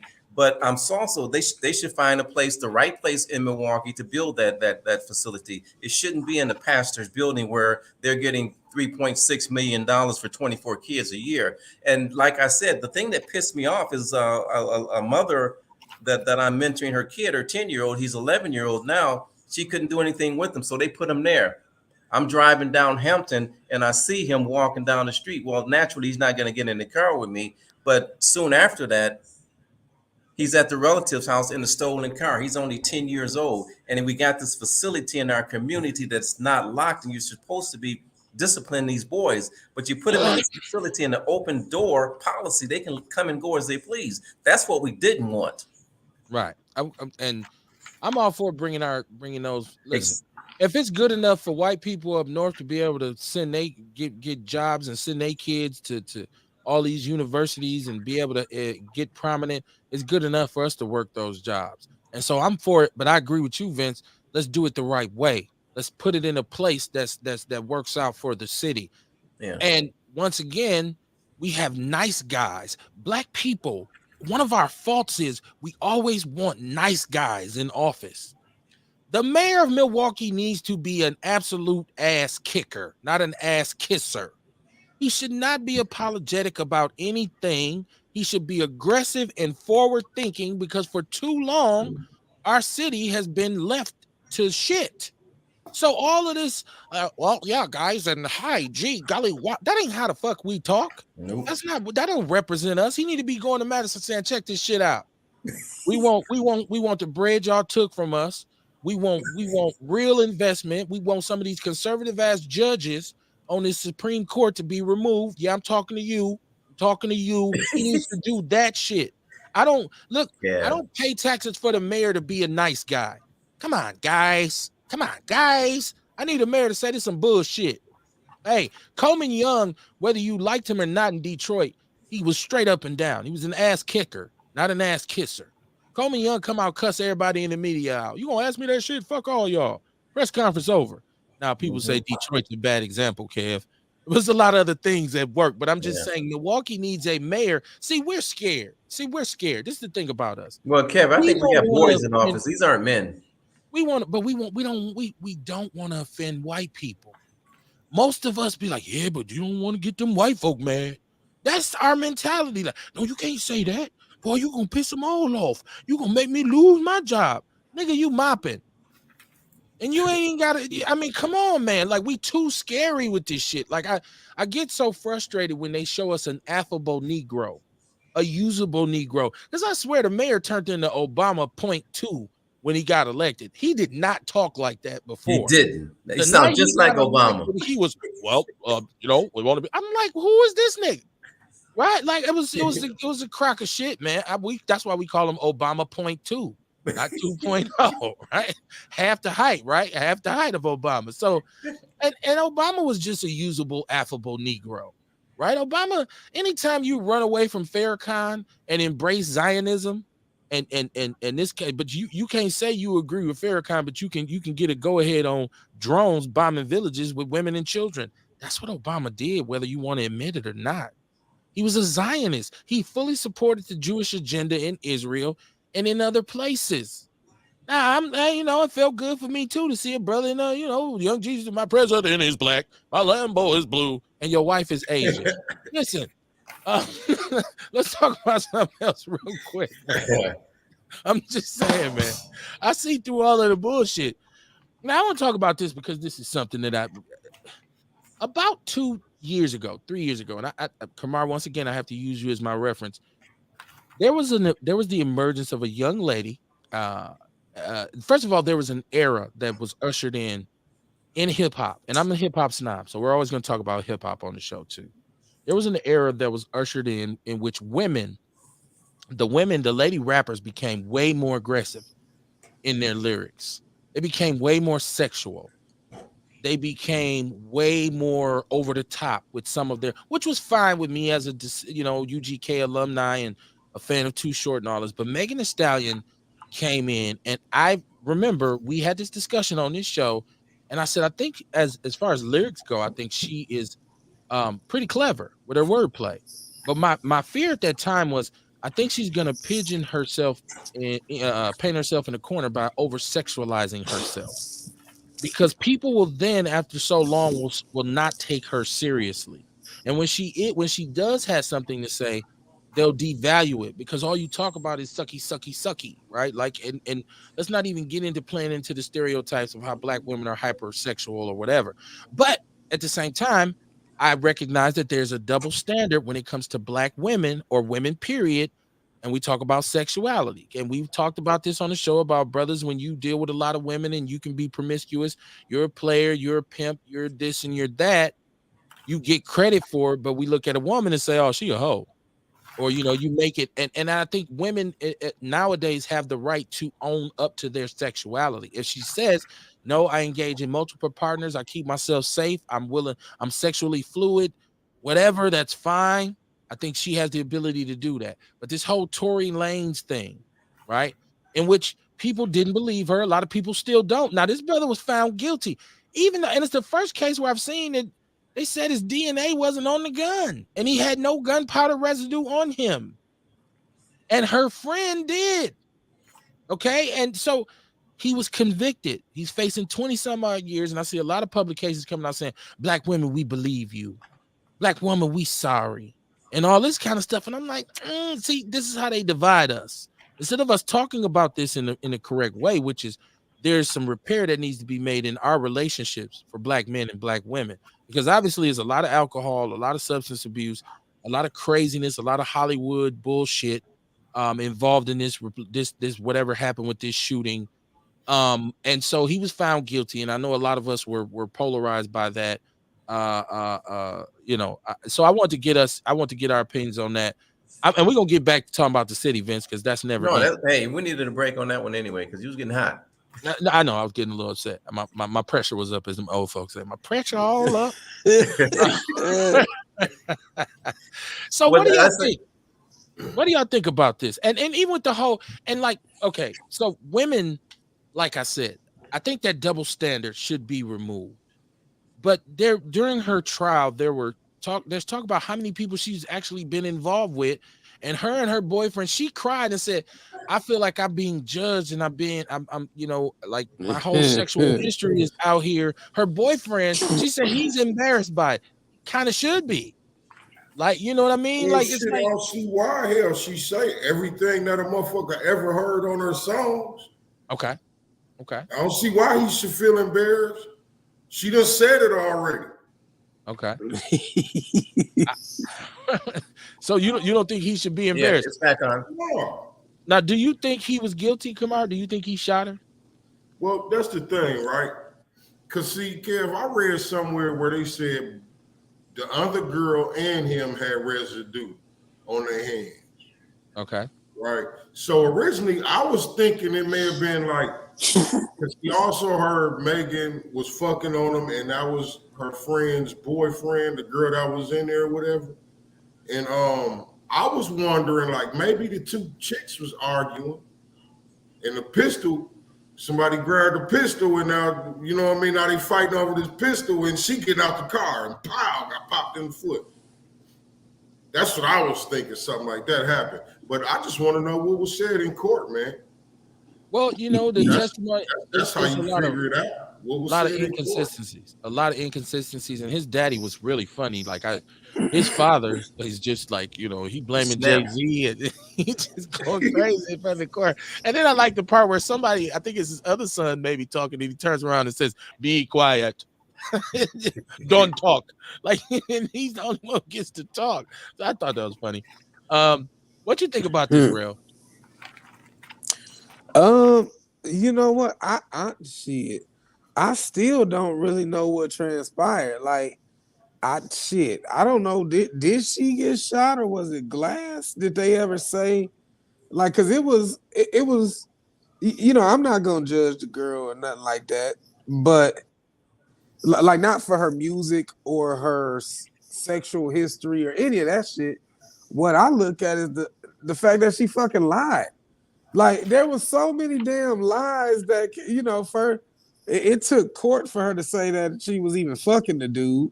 She had lied what to Gail or some shit saying they wasn't Yeah, sexually involved. yeah, yeah, So yeah. so she's been to me, she was established that like even with the sex shit, I don't think it was even to like show that she's not credible because she has sexual history with all these people.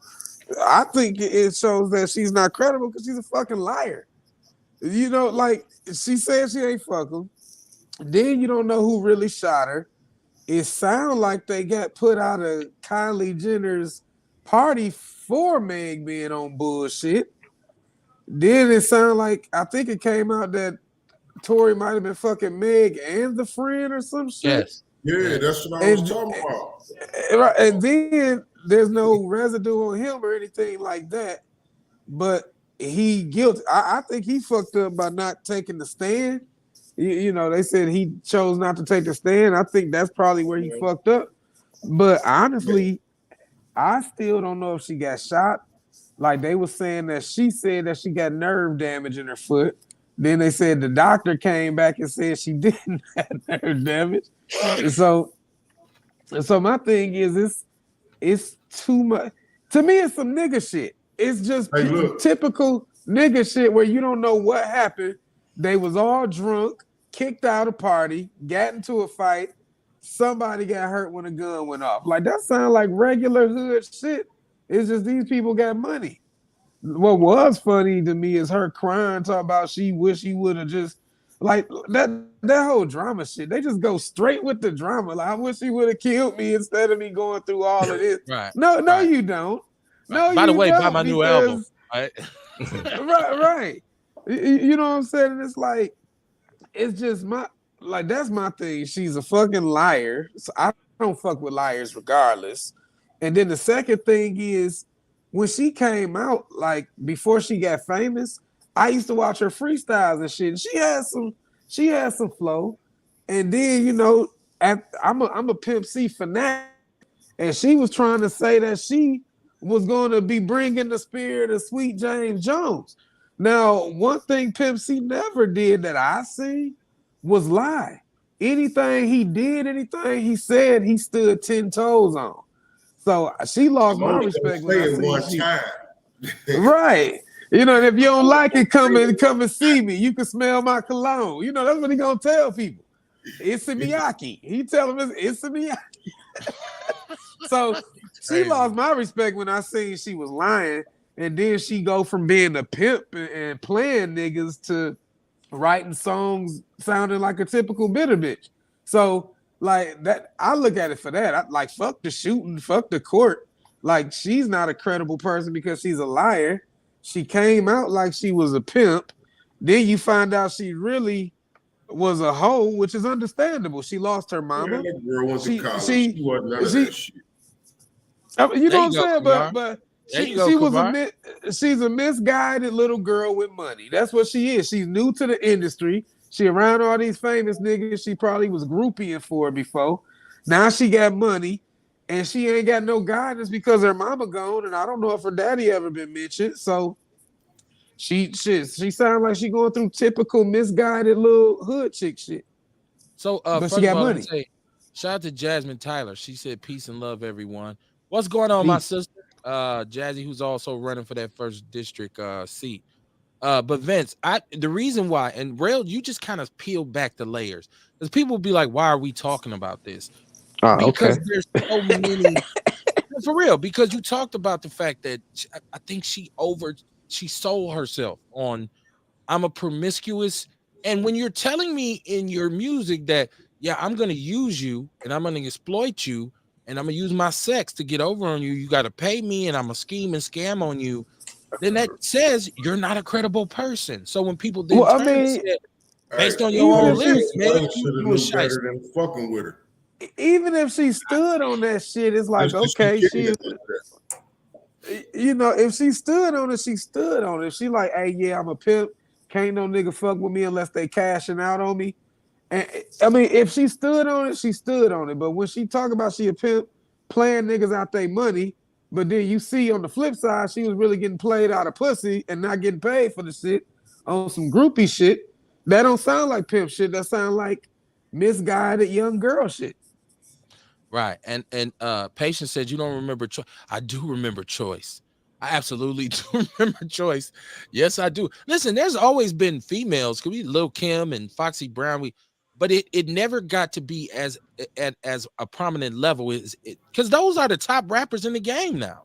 You're talking about the City Girls, and you're talking about all these different this Glorilla who is absolutely comical to me, who's I don't even know what this is about. Like and I'm old, so Hood I rat. can't right, but this is yeah, and I got a nigga, and I'm just Yeah, like, Hey, what song are we listening? hey, y'all she see that just post? she just a rat. Y'all see that post with her that said she wear dark colored underwear so her skid marks don't Yeah. show. I just I didn't see that. I didn't Fuck the see hood that. rat. Yeah, yeah, Fuck the hood rat, man. Get yeah, out of here. she's just a rat. You know what I'm saying? Like, but that's what they doing. They Yo, going and raw. getting the You little slut they, bucket. Go they home. right. They No, well did you they say getting slut the bucket? You little slut bucket. but that's what they do. They promoting the lowest because unfortunately right now music and media sets the tone for our children because we ain't around to raise them, so the TV is and the radio Right. is. So they setting the tone. They going to get gang members as rappers so that they can promote that dysfunctional ass shit and then get killed early so that they can collect the insurance and sell more records after the person done died. But then so that's what they do on the male tip. But on the female tip, they get women who are basically telling young girls to dumb themselves down to just being ass and titties and throat goats and That's the shit. whole society thing, though. You did not have to That's the throw whole throat thing with goats in music there. and society. That It's word all tickles the about fuck out of being me, for, man. for niggas. It's about being the dumbest motherfucker out there, and for girls, it's about being the sluttiest.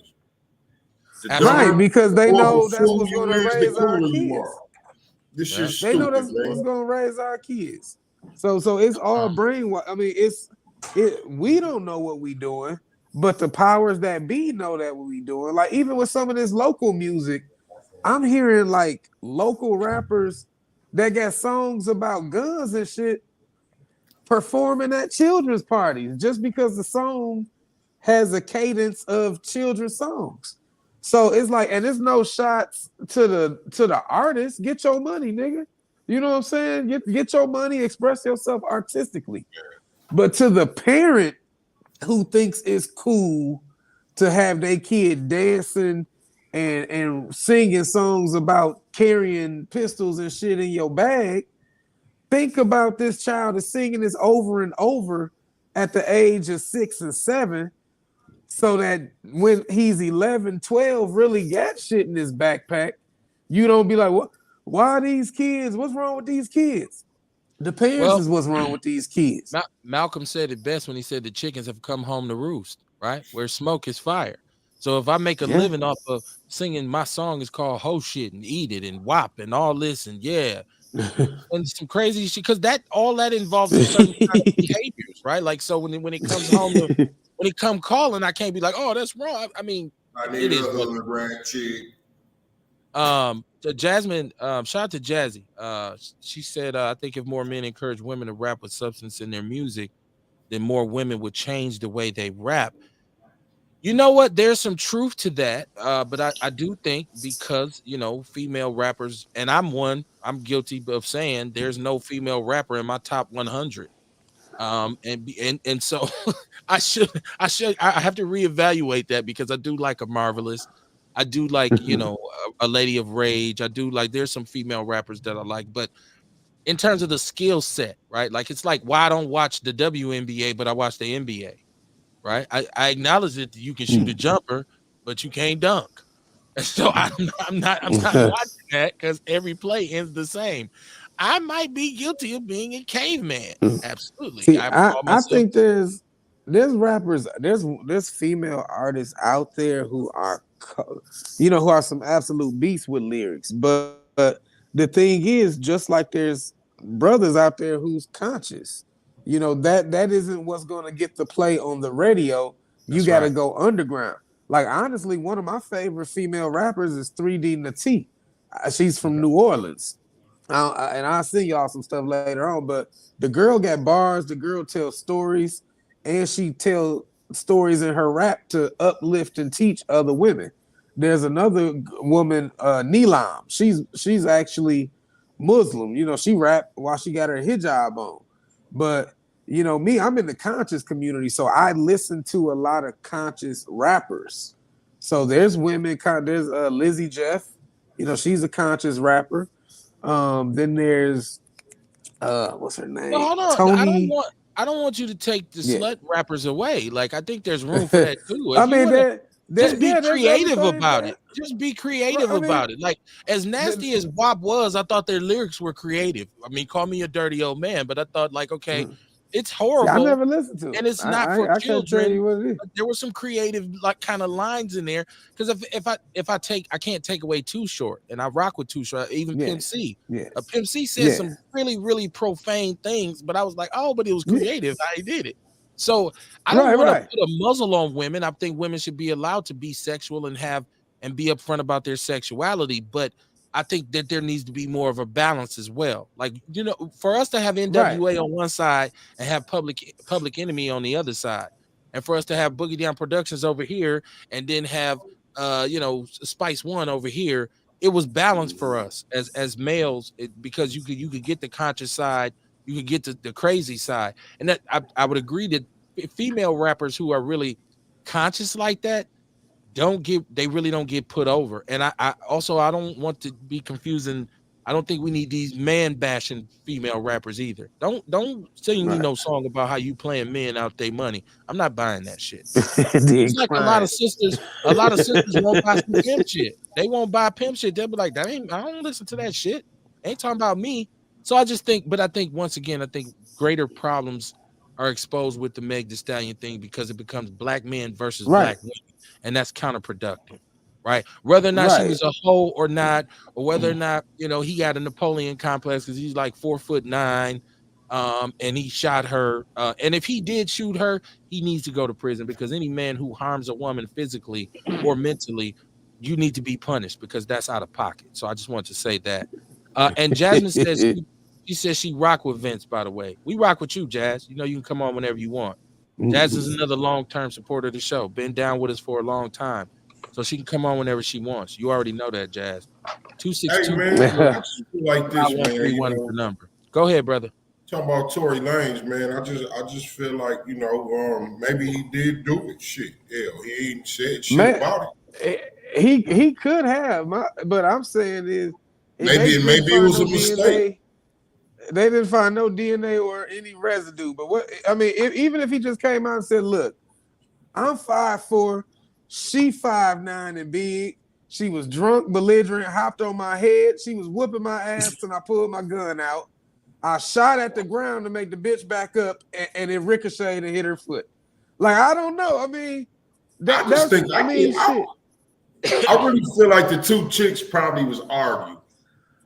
That's what I feel we'd like. never And know, he might have got in the it's middle of that shit. You know what I'm saying? Snatched the pistol and shot it by mistake or something. You know what I mean? That's what I It's think. some typical hood shit. We'll never know. It's some weird shit. You had to be in that car. Everybody lying and everybody fucking everybody. It's some typical hood Yeah, you have to shit. be in that car, man. Deion James, shout out to Deion James. He said, "Have we ever seen Hip Hop Homicide?" I think I watched one. No, you know what? I typically don't Nah, I watch don't stuff think I've like seen that it. because it's like, like I feel like somebody's making money off somebody murder. Like it's just like once again we get exploited on a different level. He said, "Glow, hold on now." Dion said, "Glow really eat nut sandwiches, no cap." He said, Uh-huh. she said her guy cummed on her sandwich. I don't listen to her music, so oh my god. Uh-huh. He said throat goat. He laughing at you. Real said throat goat, right? Throat goat. I never thought we'd say that on the show. Throat that goat. word is hilarious to me, man. He said, "I love a true." Dion said he love a true throat goat. No cap. But yeah, this show can take a turn real quick, right? Like, because we started off on some real positive. It just went down the hill. He Right? don't one tonight. He don't one. He's a pro.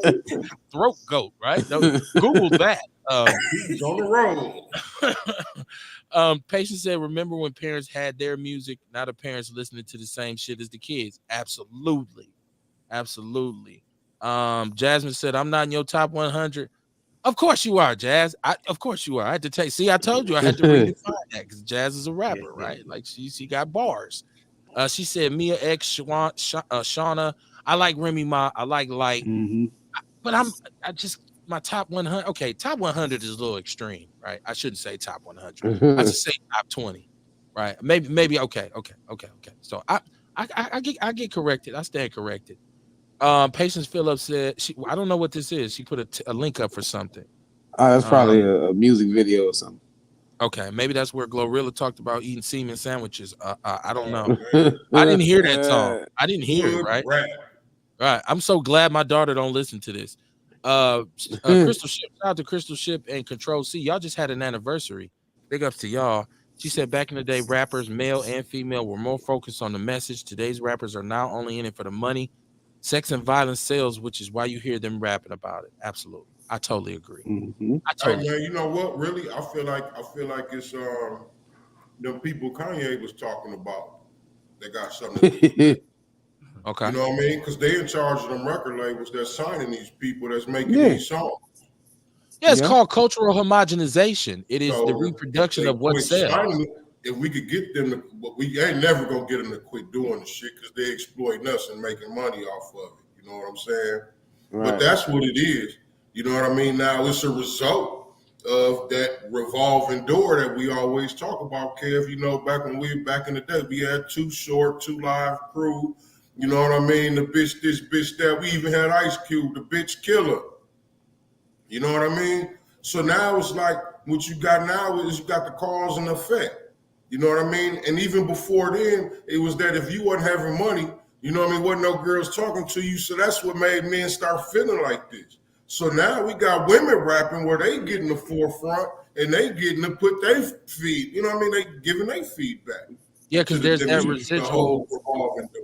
There's that residual anger. Like I like that point, Kamar, because we talked about part of the crack era was if you ain't had no paper, you ain't getting no girls, right? Yeah.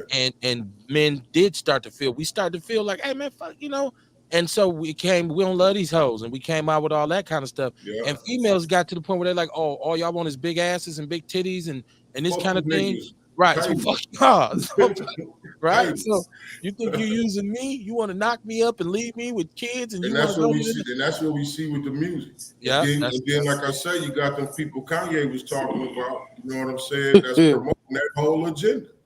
Yeah, man. Yeah, man. Crystal Ship said, "Thank you for the shout out. 2 years. Shout out to y'all, man, putting in that work down there in Sherman, Phoenix." So we still got Vince here. Vince like, boy, I'm too old for this shit. They talking about semen sandwiches and throat goats. Vince like, Control C in the building. Control C on the labels. I read Vince, too, Kev. Right, I know. I'm fucking with you, Vince. I know you get that. I know you keep your ear to the streets. But I did want to do this with y'all because, okay, so damn, this shit, it flies by. It flies by. Time flies by. She said, Sean said, let's get back to talking about that store. No doubt. You know, lunch break over, right? Like, get back to your cubicle. Get back to talking about that goddamn store. Right. Get back to your cubicle. But I do want to do this. it's the end of the year, and I don't know when we'll, because normally, so Wednesday we do have a show coming up. Wednesday we do have a show coming up because I do want to do something for my brother Carl, and I did commit to doing some sort of salute to my brother Carl who passed, the rock and roll preacher who used to really rock with us on the show. I rock with him with the Panthers. We're gonna do that Wednesday, but I don't know when we'll talk after New Year's. So I want to talk about things we want to see left behind in 2022, things we want to see left in 2022 moving forward. And so I want to just be able to throw a couple things out there I think we need to leave. Uh, I've already spoke about my disdain for this camera that's circling around with people, right? Like I'm not gonna and I hate that. That's so idiotic to me. But I'm so tired of dance videos. Listen, Hey, I sold a lot of tea for using that camera. I know. And shout out to you, man. And shout out to you. Shout out to you. Yeah. Hey, that was some hell of a promo. And look, I eased off of it because I was on Facebook and I seen Kamar. Like, I'm like, oh shit, oh damn, that's Kamar, right? You can't really go hard on that, but I don't want to see no more dance videos. I want to leave dance. I want to leave people dancing off Beyonce with these fucking this shit. I want that left in 2022. I want those lip sync videos where people are taking someone's song or a scene from a movie, talking over it like it makes them look profound, or it's bootleg. You lip syncing. I thought we got rid of Milli Vanilli for this. I want that left in 2022. And I want Trump left in 2022. I see too many black people arguing over Trump and what Trump should mean and what he did. And it was good for business and this and that. I want us to elevate our thinking. Hey, right? all them motherfuckers ain't even got no bill. Right. Well, yeah, type shit. Right. Like, so I want to leave those things, but particularly, I just, call me what you want. Like, I didn't get that upset about the pajama pictures because it's people with their families and whatever. But it's a lot of monkey see, monkey do shit. And so all these damn videos of us dancing, and I've never been a dancer either. So that might be why I'm hating a little bit because I can't dance, but I want that left in 2022. Who else got something they want to see left in 2022? Anybody? Hood Anybody rat shit. That Glorilla hood rat shit. Okay. Well, don't be so hard on hood rats, though. Like Kamar, hold on now. Like, come on. Fuck that. We gotta do better, man. We gotta do better. They all got their place. You cannot remain a hood rat. Okay. It's a choice to be a hood rat, right? Okay. All right. What else you got? Leave it behind. What else you got? Let's see, man. What else we gonna leave behind, man? How about this? It's the shoes for me and shit. No, okay. You're right. When the women say that, it's the shoes for me. Just leave that shit in 2022, right? Yeah. And the whole I'm a vibe, right? I'm a whole vibe, yeah. Right. Snack. Let's leave the snack in 2022. Snack. Sean Moore said, let's leave the hot spot in 2022. I got two, Kev. What you got, Vince? I say choice schools and littering. Oh, okay. Choice schools and littering. What's the issue with choice schools? Littering is pretty self-explanatory. Yeah. Well, I think the choice school and the way Howard Fuller brought all of that into our community, and we've had so many of them that closed down and took the money. There's a lot of money that's been expensed and not accounted for. People got rich, people went to jail. So they created this system that really tore apart our neighborhoods and our community. We need to get back to community-based schools and not continue to ship our kids to Timbuktu and every place else. I mean, Howard Fuller, they broke ground for him to get a choice school or whatever, but he's got to steal teachers and he got to steal good kids. So we're not looking at all of our kids. We got to look at all of them holistically, not just a few of them. A lot of them teachers suck. Yeah, but a lot of them suck. But he's going to try to get the best ones, Kamar, to build his system. So leave them where they are. We need one system that's going to work for all of our kids. We can't keep going out here building all these little tiny ass schools and they shut down and our kids suffer.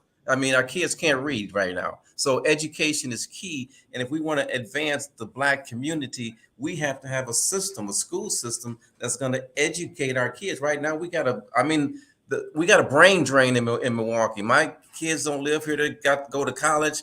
I mean, the smart kids are living and they're not coming back. How do we get these kids that are left here some type of education where they can either get a manufacturing job, go to college, whatever they need to do? But we need to get something in where these kids, man, I've been in these schools, Kevin. It's like it's horrendous. They're going to prison. Exactly. And I want to say, you said littering because we've talked about before that poor and filthy and nasty don't necessarily connect with each other. Just because you are poor doesn't mean you have to be dirty. And Yeah. so if you live in a community where, of course, we know it's not a high income area, we don't have a high median income, it doesn't mean there has to be garbage everywhere. It doesn't mean that it has to be roach and rat infested. And I think that is kind of like a foundation of where the hood rat shit comes from. When you're raised like that and you kind of accept and bite down, no pun intended, on that mentality, that and littering kind of is a part of that, where you could one time I was working for the housing authority, and I was in it wasn't not Berryland. What's the one right there on Sherman? Before you get to Berryland, Park Lawn. No, I was in Park Lawn. Oh yeah. And I was doing giving out COVID masks and stuff like that. And people drove by, and some people drove by and just they didn't throw the wrapper out. They threw a whole plate of food out the car. And I'm just like, and it's trash and garbage everywhere. And I'm like, why would you open your window and it had food on it? Like, I don't know if I'm not saying, it was good food or whatever, but it's like, why wouldn't you just wait to get to a trash can? And that's a mentality of us is, man, fuck them. It's and behavioral. Right. So yeah, I definitely agree with that. What you want to leave in 2022? Shit. I just wish we could leave ignorance in 2022, in all forms, That's ultimately the problem is ignorance. Even with like what you said, throwing food and shit, that's just coming from people that don't have shit. They don't own shit, they don't have shit, so they don't know how to take care of shit and respect shit. But that's how they feel about themselves. Because once again, ignorance. Like I posted that's what I was gonna say earlier.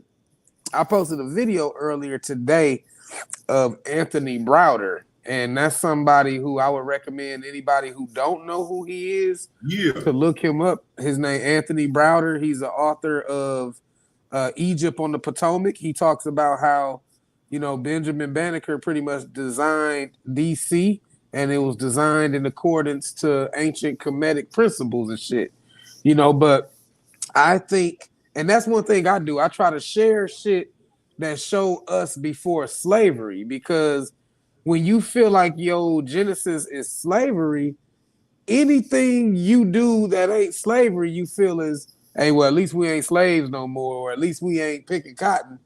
But when you look back and see that, hey, before slavery, some of y'all were kings, yes, but most of y'all were farmers who fed the kings, herbalists who healed the kings, astrologers who advised the kings. So we just got to teach our real history. Yeah, what's happening, fam? And to go even farther, though, like it wasn't even just to heal the king. They was for the community. Right. But people be stuck on that king shit. Right, but since people always be stuck on that king, we were all African kings. The king took care of the healers. Right, and the king depended on everyone from his kingdom, whether it was the farmer, the architect, the artisan.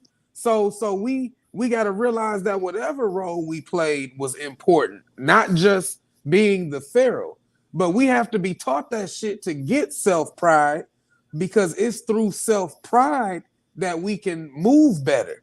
These kids ain't got pride in themselves. Like, I come from a time, fam, like I tell my lady all the time, I didn't fuck up, not because I feared an ass whooping. I didn't want to disappoint my parents. I feared shaming my parents, but my parents were of a caliber that I did hold them to esteem. You got niggas nowadays who mama stole their crack rocks. How the fuck can they esteem their mama? So how can they esteem their origin? How can they esteem anybody that look like them? So we have to start by teaching pride, self-love, so that we can take pride in anything we do and anything we have. And that's how it will reflect in the community. Okay. Hey man, no doubt, no doubt. So that man. ignorance, leave that ignorance in 2022. If you got a Okay. smartphone in your pocket, you got 1,000 libraries. It ain't shit you shouldn't know if it interests you or benefits you. Deion James said, "Please leave Kanye in 2022." I would agree with that. Yeah, it's time to bail on this fool. Shit, I left Kanye in 16. As soon as he got to talk about Jesus and all that shit, everybody need to be saved. I said, oh yeah, that nigga crazy. Now I ain't talking about getting rid of porn. Now he really crazy. Oh, now. you know, Shit. Rail don't like that shit. Rail like, now that's why I draw the line. Damn it, that's it. Now stop it, damn it. Right? You cannot do wear that. your shirts, wear your hats, hug It's who the un-American. fuck you want, but don't try to force Christianity on me or take my porn. In that order. Patience said it wasn't the type of school, it was the people. I think she was talking about Vince saying, well, you know, Dr. Umar said that they use those charter schools to siphon population or numbers from neighborhood schools so that they can shut the neighborhood school down for not having a high body count. But then those charter schools weren't meeting their test numbers. So within 5 years, they were shut down anyway. So it was a double for your trouble type thing. So exactly. Our kids suffered. But if we shut down all the charter schools, then what we do? Well, like, okay, so that's back when we had the neighborhood. They shut down all the charter schools. They shut down all that shit. Even where they got, okay, you said they got good kids going to certain schools. They shut them schools down. Then what? We're not saying shut them down completely, but I think, you know, I went to MPS. I went to 12th Street School, Robert Fulton, and North Division. I walked to all three of them. So the Hmong community right now, I was at a meeting with Howard Fuller, and they had the architect that were building their system, and they were building it around community. The family, the school, all one community. Well, we had that at one point in time. They took it away. Pardon me?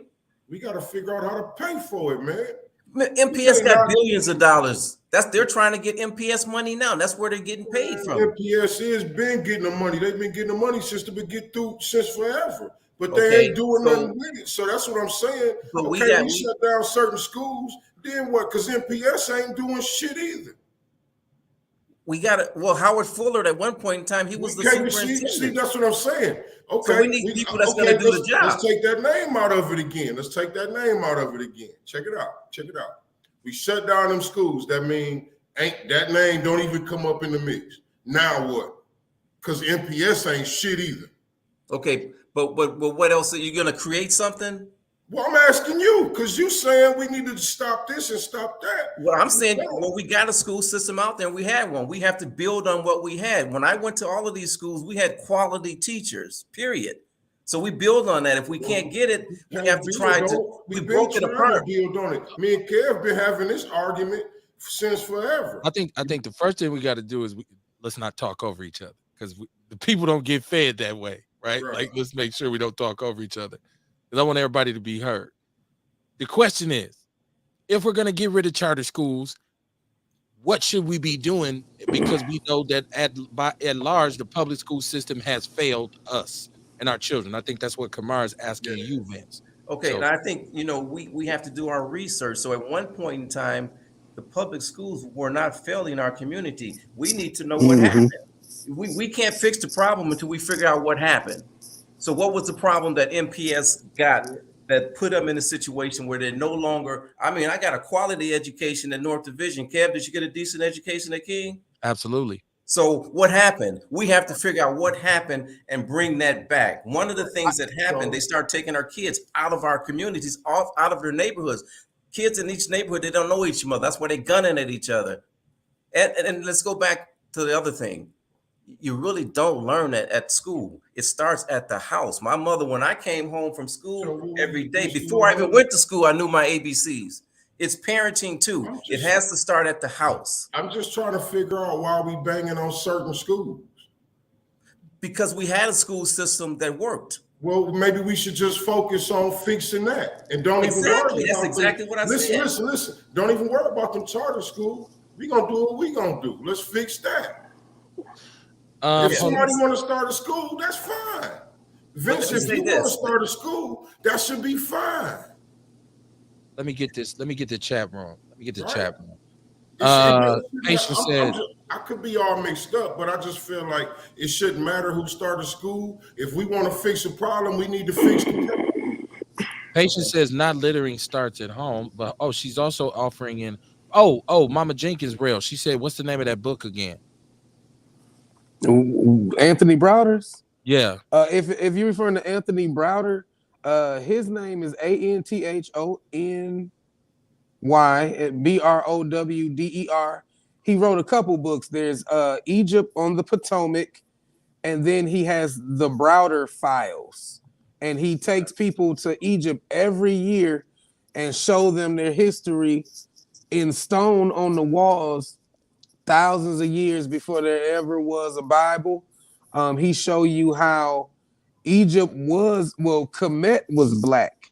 Egypt was Greek, but there's only like 3 white pharaohs in history or Greek pharaohs. Everybody else was African. Okay.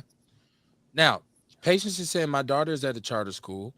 My college age children went to, and that school performs well. NPS don't teach culture like charters do and can. She said if NPS got all that money, why is the kid still eating jail lunch? Courtney Francois, the juice lady, she said we need schools, give us money. We need school like that, African American immersion school, more black teachers. Now, hold on, let me see what else we got.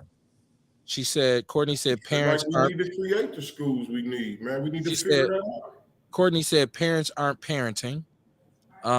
Patient said MPS worked. Look at how many MPS are still in poverty. And Courtney said, I mean teaching. I know my mama didn't do any teaching at home. I taught myself hooked on phonics. I will say this, especially as a former public school teacher who's worked in conjunction with a lot of charter schools. I want to say, first of all, education starts at home. Vince, you asked me, did I get a good education at King? And I did, but I got a good education at home. Home first. Right. Right. King really didn't have to do the heavy lifting because when I got there, I had what them country folks call good sense. Right.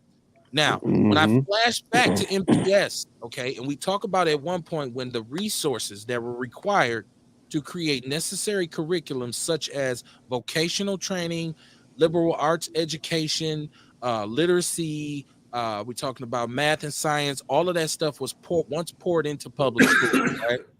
And for a long time, a lot of us, myself included, went to MPS schools and you got what you needed, which was reading, writing, and what my parents call arithmetic. Right? So you got those 3 essentials and you were able to move on.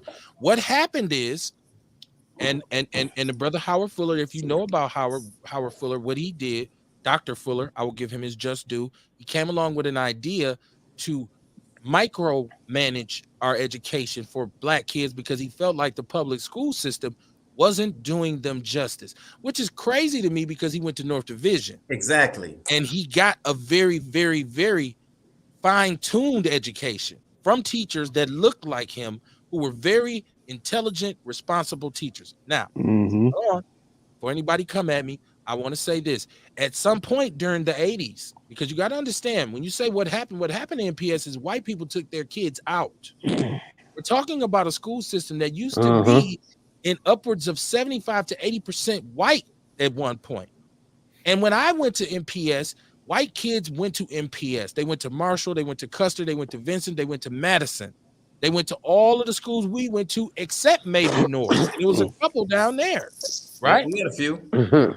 But I said that to say, once white flight was completed and they removed their children, all of a sudden resources started being diverted from our public schools, right? Okay, so now Dr. Fuller comes in and he's allowed to become the superintendent of MPS. They had to change the state law for him to become the superintendent of MPS. He did. he didn't do the system any justice. He didn't Thank you, fix Kev. anything. So then his idea was, I'm going to come up with charter schools and give black parents more choice in what they do in terms of what decisions they make to educate their children. A lot of people need to understand this about charter schools. Most of them are supplemented by MPS through MPS. So a lot of that money that MPS receives goes to charter schools because there are independent charter schools and there are MPS charter schools. Okay. Now, I don't say that eliminate charter schools totally, but I think you need to mandate and regulate them. When we look at what happened with the Universal Academy up on Green Bay, when the brothers from Philadelphia came here and fucked Milwaukee out of millions of dollars, closed the school, left kids hanging. We look at Hope and all these schools that come into the community that are run by white people. They're not wholeheartedly teaching our kids our culture either, right? And the fact that a lot of kids who end up in charter schools have issues in public school. They flunked out, they've been kicked out, they have disciplinary issues. But we tend to dump them in those buildings, which makes them a reflection of their MPS counterparts. So we have to understand it's not about eliminating, but making them effective and holding them accountable. Are there some functioning charter schools? Absolutely. Been in Howard Fuller Academy, very valiant effort to really get our kids together. Seen the effort of their staff, worked very closely with them. I know that they are trying. Do they have the resources that a public school has? No. My thing is this: stop splitting the atom. Take those resources, put them back into our public schools, which we still pay for, by the way, and make the public schools do what they should do. Now, in order for that to happen, it's going to take parents to have a voice and have some involvement in their children's education. They have school board meetings. The school board are elected positions, right? I don't know anybody who can even name 5 people on the school board, right? So you complain about MPS, but you don't go to the school board meeting. You don't. A lot of us who complain don't even go and talk to our kids' teachers at the school. When you say, well, what's going on? He failing? Yeah, this motherfucker called me every day. What do you go up there? Yeah, fuck them. They don't do shit. Well, I can tell you for They only show up when it's time. A lot of MPS teachers. A lot of each other. Hold on. A lot of MPS teachers. I can tell you this from knowing they work their ass off. They get to school at 7 in the morning. They don't leave till 7, 8 at night.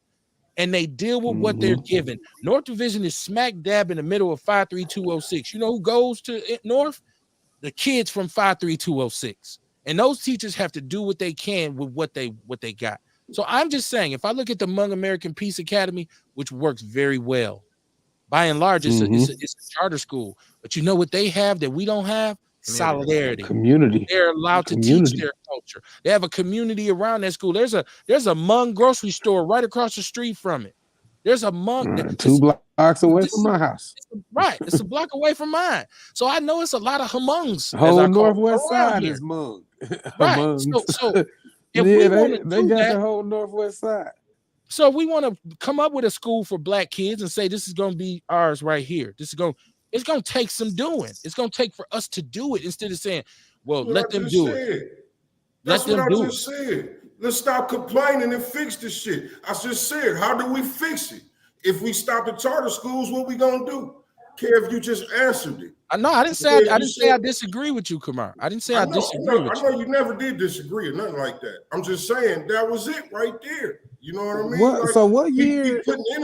We putting energy into trying to stop somebody else's traction or something when we could be putting energy into how to fix our shit. Like Kev, you just answered it. The parents don't go to the meetings. The parents don't do this. The parents don't do that. Well, the job now is to raise awareness to the parents and what we need to do to fix this shit. Well, I mean, just talking about what somebody else is doing ain't gonna fix nothing. We just had a story last week about the parent who goes to MPS and beats up the teacher, and because of what was going on with it, we just talked about that. And I can tell you, I'm talking about what you just said. No. I'm bringing that in to say, I'm bringing that in to say a lot of the parents, because I've been in the school and had parents come through the door. You, Mr. Barnes, let me tell you something. First of all, you can't tell me shit because I got your son all day and I know how he acts when you ain't around. Wait a minute, before we take it somewhere else other than where I'm trying to go with this. You know what I mean? I'm just saying we need to raise just what you said.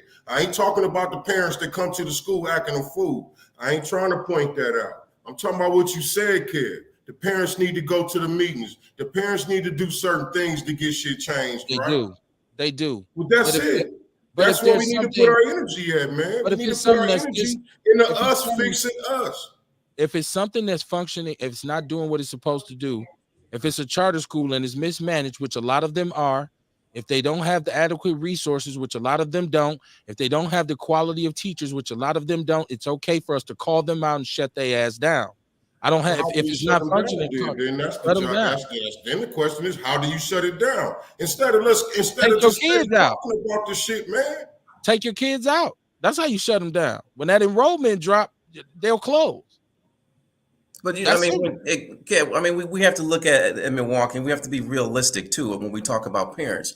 We got 4 or 5 decades of teenage pregnancy. We don't have grown folks with kids. We have babies with kids. These are and a lot of them aren't teachable. They haven't been taught themselves. They're 16 years old and they got a baby. This is the job. Years old. This is the So job at hand.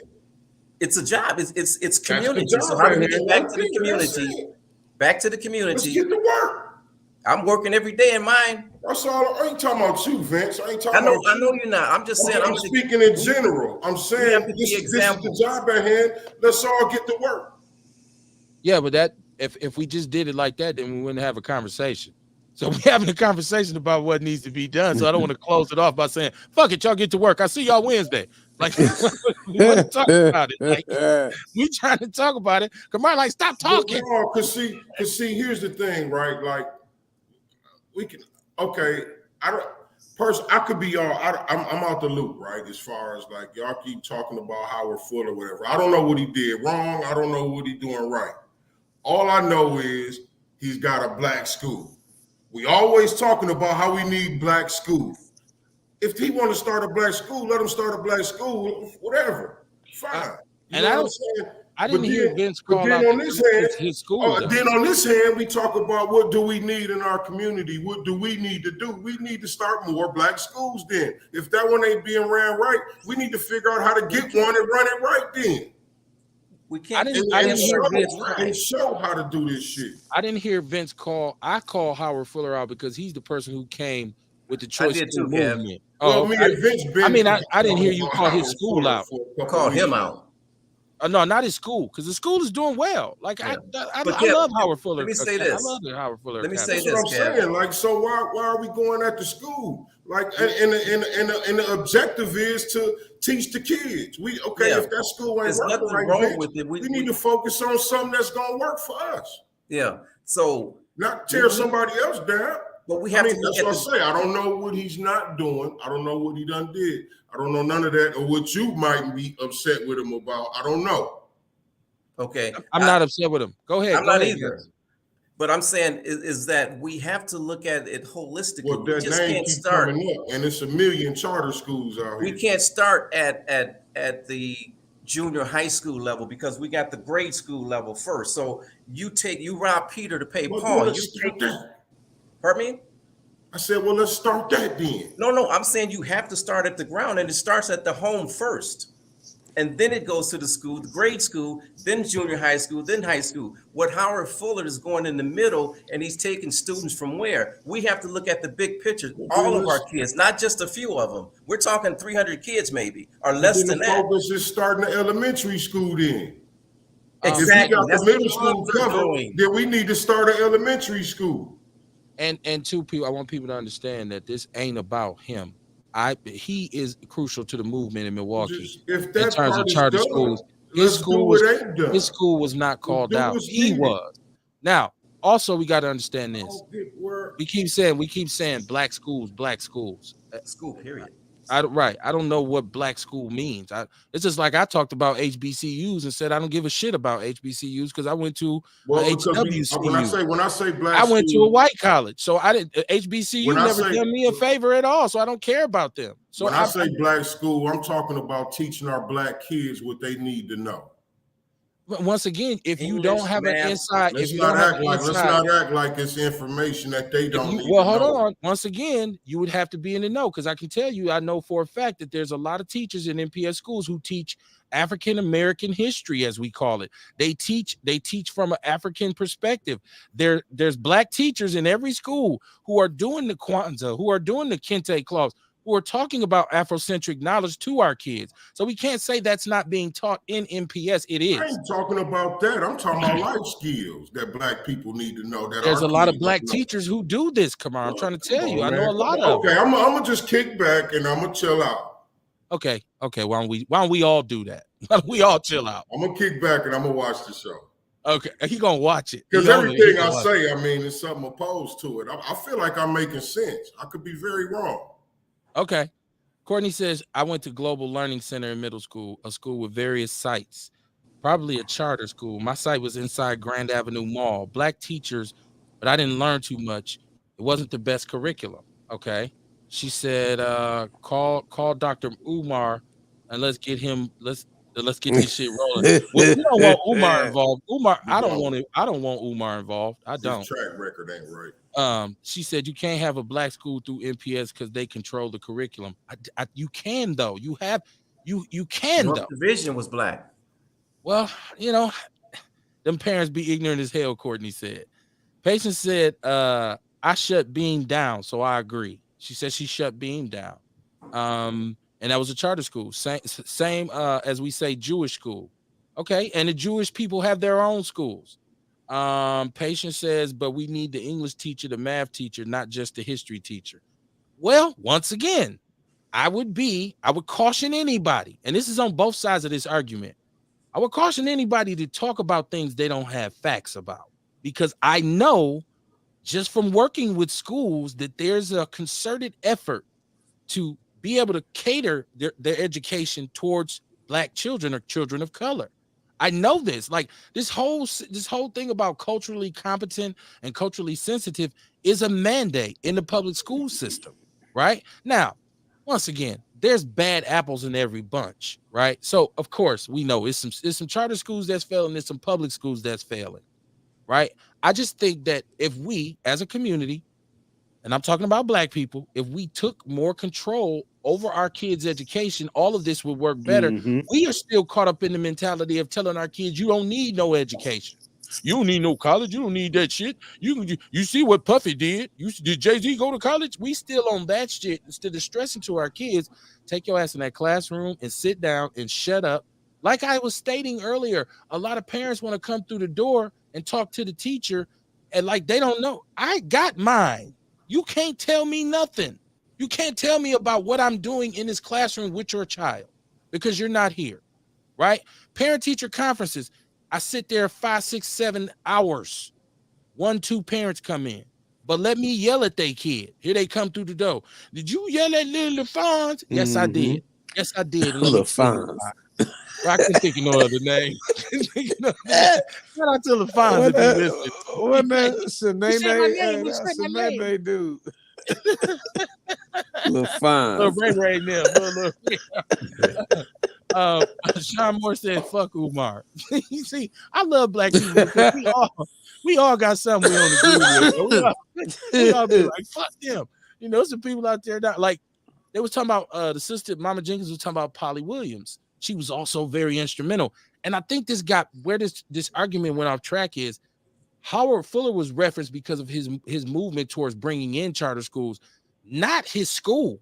You can't call the Howard Fuller Collegiate Academy on the carpet because they're doing very well with their students, but that's just his namesake, right? Well, why do his name keep coming up? Like, why do we keep because I just brought it back up because I was straightening it out, and I don't think you can have a conversation about charter schools in Wisconsin unless you say his name. He's the forefather. Kev, the conversation was more me and Vince, because like Vince came down the outpost and me and him talked about this whole school demonstration, and I can't really figure it out. Like in my mind, I'm like, whenever something wrong, let's figure out what we could do to fix it. You know what I mean? Let me create. If something is wrong in this room right here I'm in, I want to know what can I do to create the right way. You dig what I'm saying? Like, let me say this. I ain't gonna talk about everybody that's doing it wrong. I'm gonna talk about what I'm gonna do to do it right, to make it right. But we have to have a blueprint.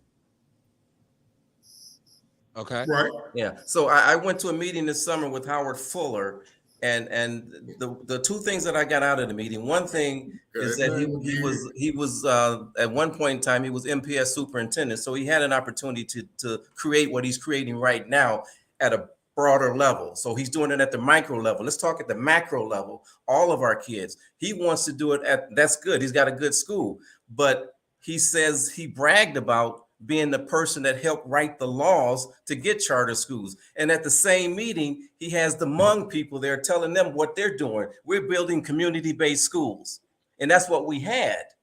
We had that. I went to Robert Fulton, North Division, 12th Street School. At Robert Fulton, I learned woodshop. At North Division, I could have went any different way. But in the afternoon, I chose to go to MATC, where I learned metal shop. So we had an infrastructure, MPS, that was working. I chose to go to the military, but I had options.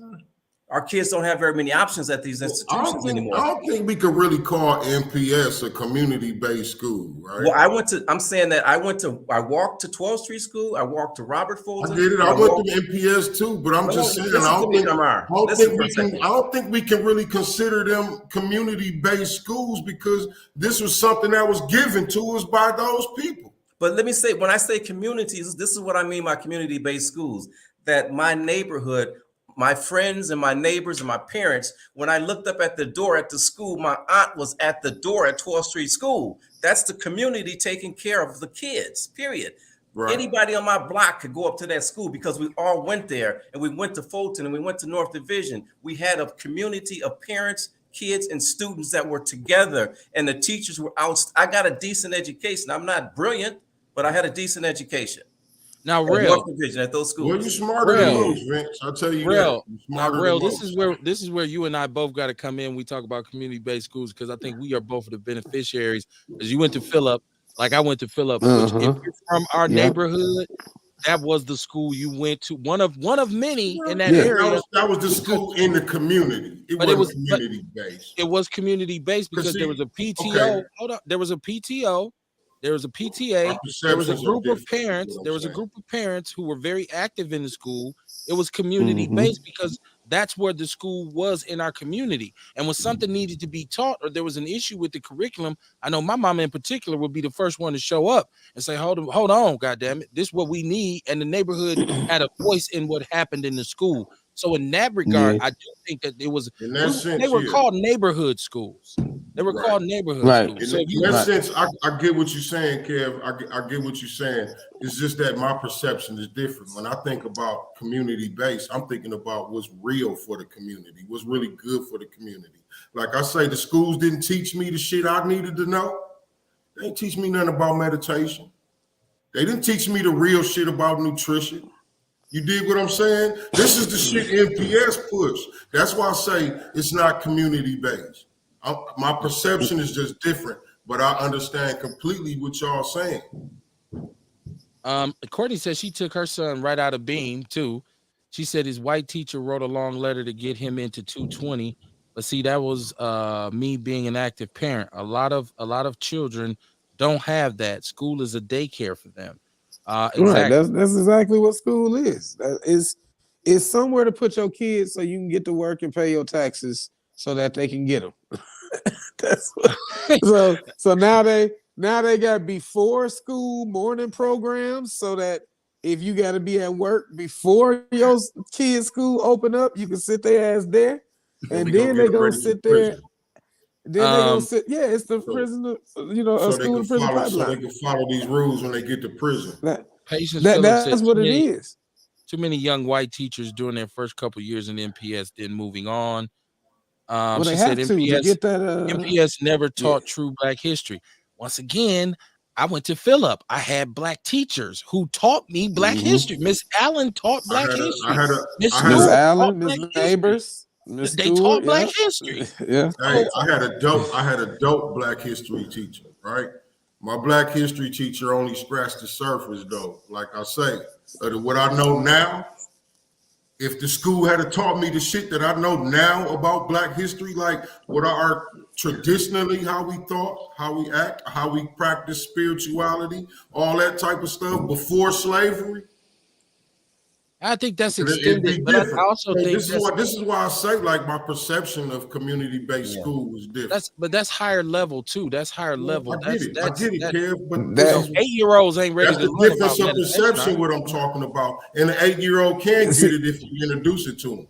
Okay, I think where the difference is that would be more of a cultural based school versus a community based school. So I think that's where the words differ. Culturally, if we were trying to strengthen our culture, we would want to teach African concepts and spirituality. But the thing is, real shit, a lot of shit that we know, like just from like hidden colors and things like that, everybody just learning within the last 10 years. A lot, like that's why I share the shit that I share. As far as like Anthony Browder, Kaba Kamene.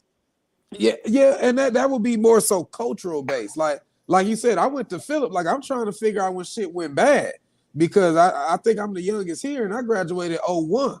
So I went to Philip. I had Miss Allen for kindergarten. I had Miss Neighbors for 5th grade. Well, 4th grade, gifted and talented, and then you stayed in her class for 5th grade.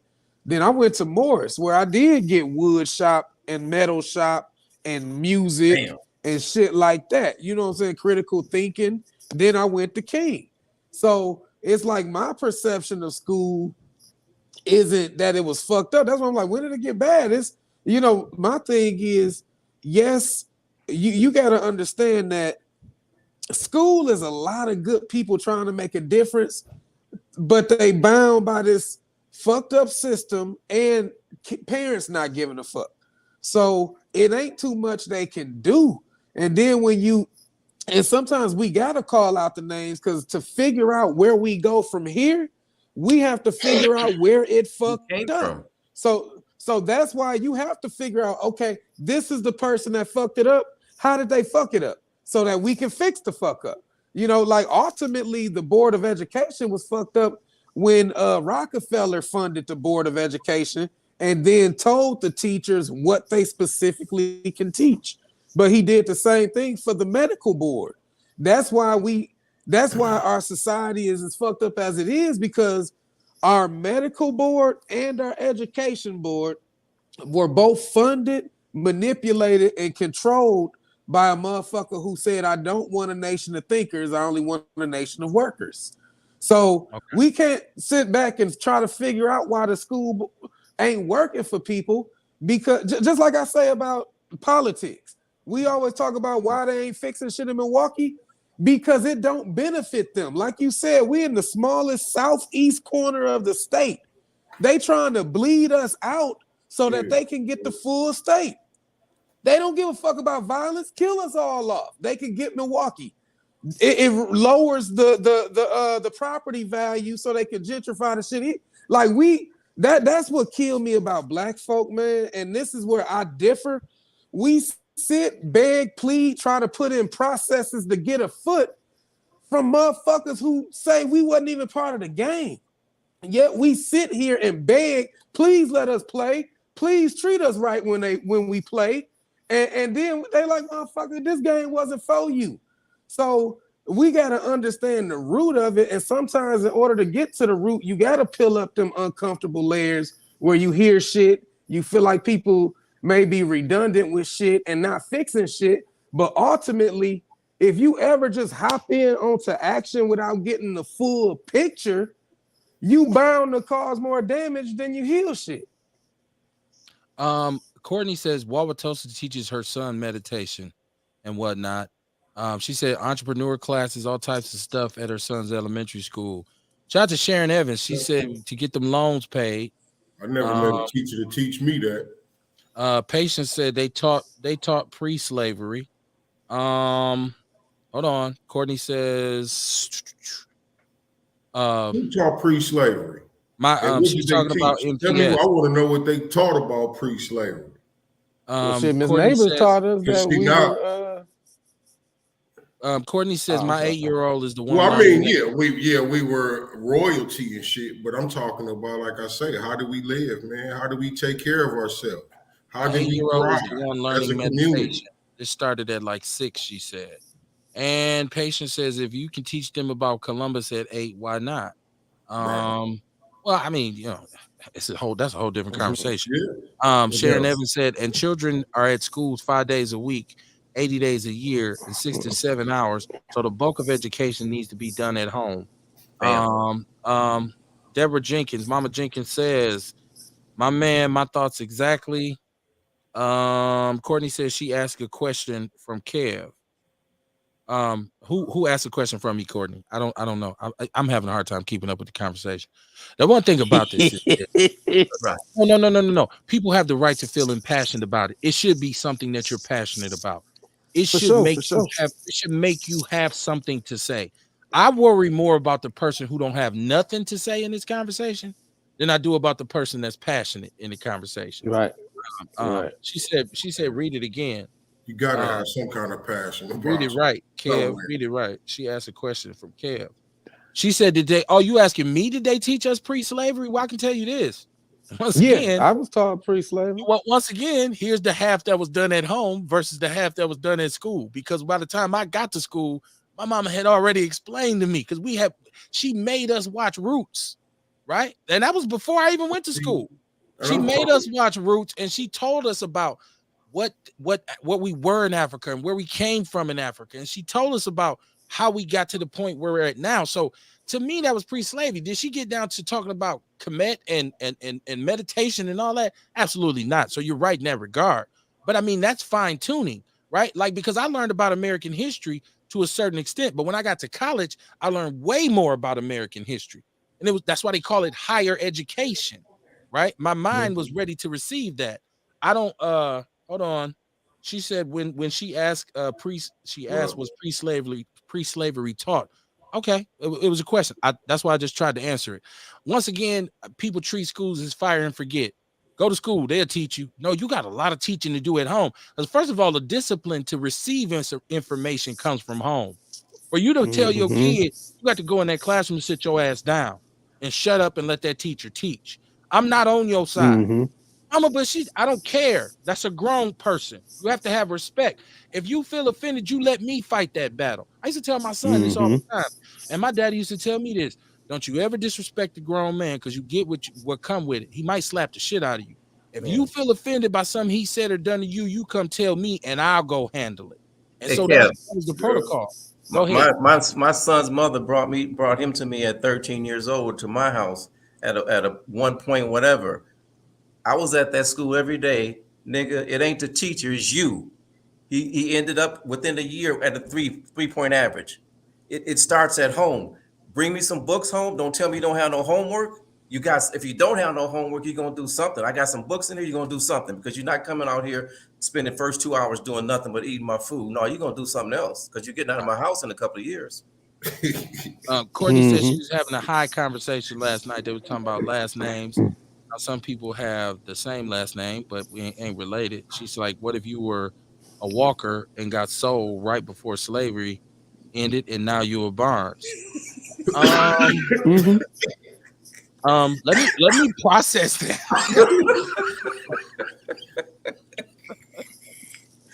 It happens all the time. Hey, sometimes I have to reel back, man, and like remember everybody don't think like I do, right? That's the beauty of it. Now, like I said, like my whole thing is our perceptions was different. Like to me, a community-based school was teaching the stuff that I would know now that I know is beneficial. Yeah. Right. And Kamar, what I hear you saying is that in a situation like this, the four of us need to be at a table brainstorming and we come up with a solution. That's it. That's it, man. Let's figure out what to do now. We ain't got to worry about who doing wrong. We ain't got to worry about who doing nothing. But figure out what we need to do. Learn from them and do what's right now. So then we'll change the name from Outlaw Radio to Outlaw Brainstorming. And we'll meet for breakfast. We could do a show called Brainstorm. Right, and we'll meet for breakfast at St. Mark. like they do already, and get absolutely nothing done. Um, Sharon Eat. Evans, let We'll me eat. see. She said, "I'm much Drink older some than y'all, coffee. but as a kid, my parents taught us Tea. brought us the three Brown Black history books published by Johnson Publishing.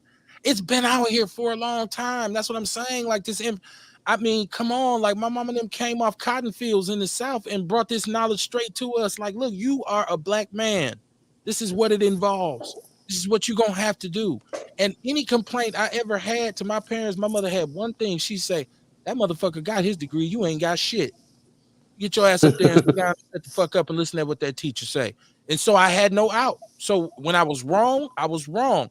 These parents, unfortunately, a great deal of them, not all of them, because we believe in the 100% rule, and that means nothing is 100% true about no group of people. But a lot of parents, like Vince said, are young and they were never taught these principles or principalities. So they're their kid's friend. So when the kids say, "Mama, he told me to shut up," I'm going up there tomorrow and check that nigga. Well, when you came to Mr. Barnes' class, you wasn't checking shit because I was going to let you know. Hold on. First of all, I'm not against your child. I'm not against you. This is about us helping this child. So it's not about me against you. Let's talk about your child and his or her behavior. Boom, grade book. Boom, copies of write-ups. Here we go. Boom, phone log. These are all the times I tried to contact you. These are the days. And this was you see what I'm saying? Like, Yeah. so then the parents say, and I've had this where sometimes the brother was with the sister and he say, "Hold on, baby, he trying to tell you though. That's dude. That ain't him.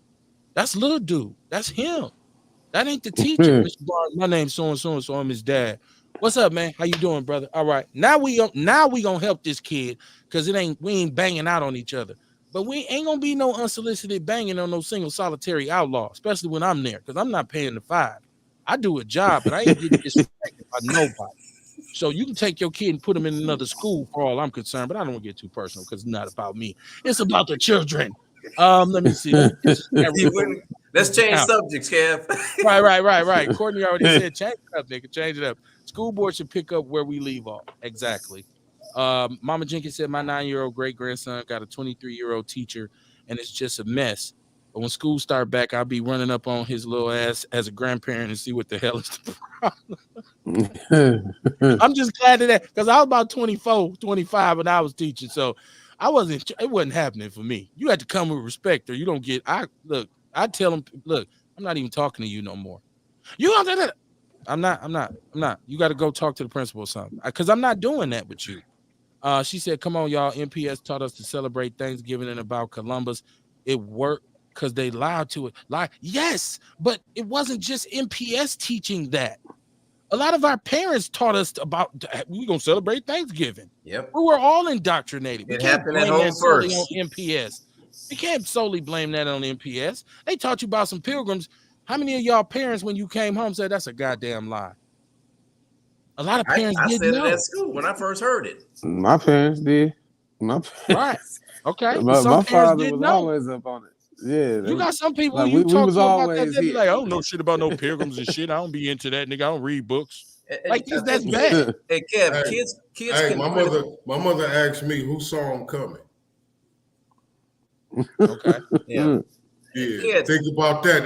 That's how she left me, right? I'm thinking about who saw him coming. Well, Yeah. somebody was there to see him coming.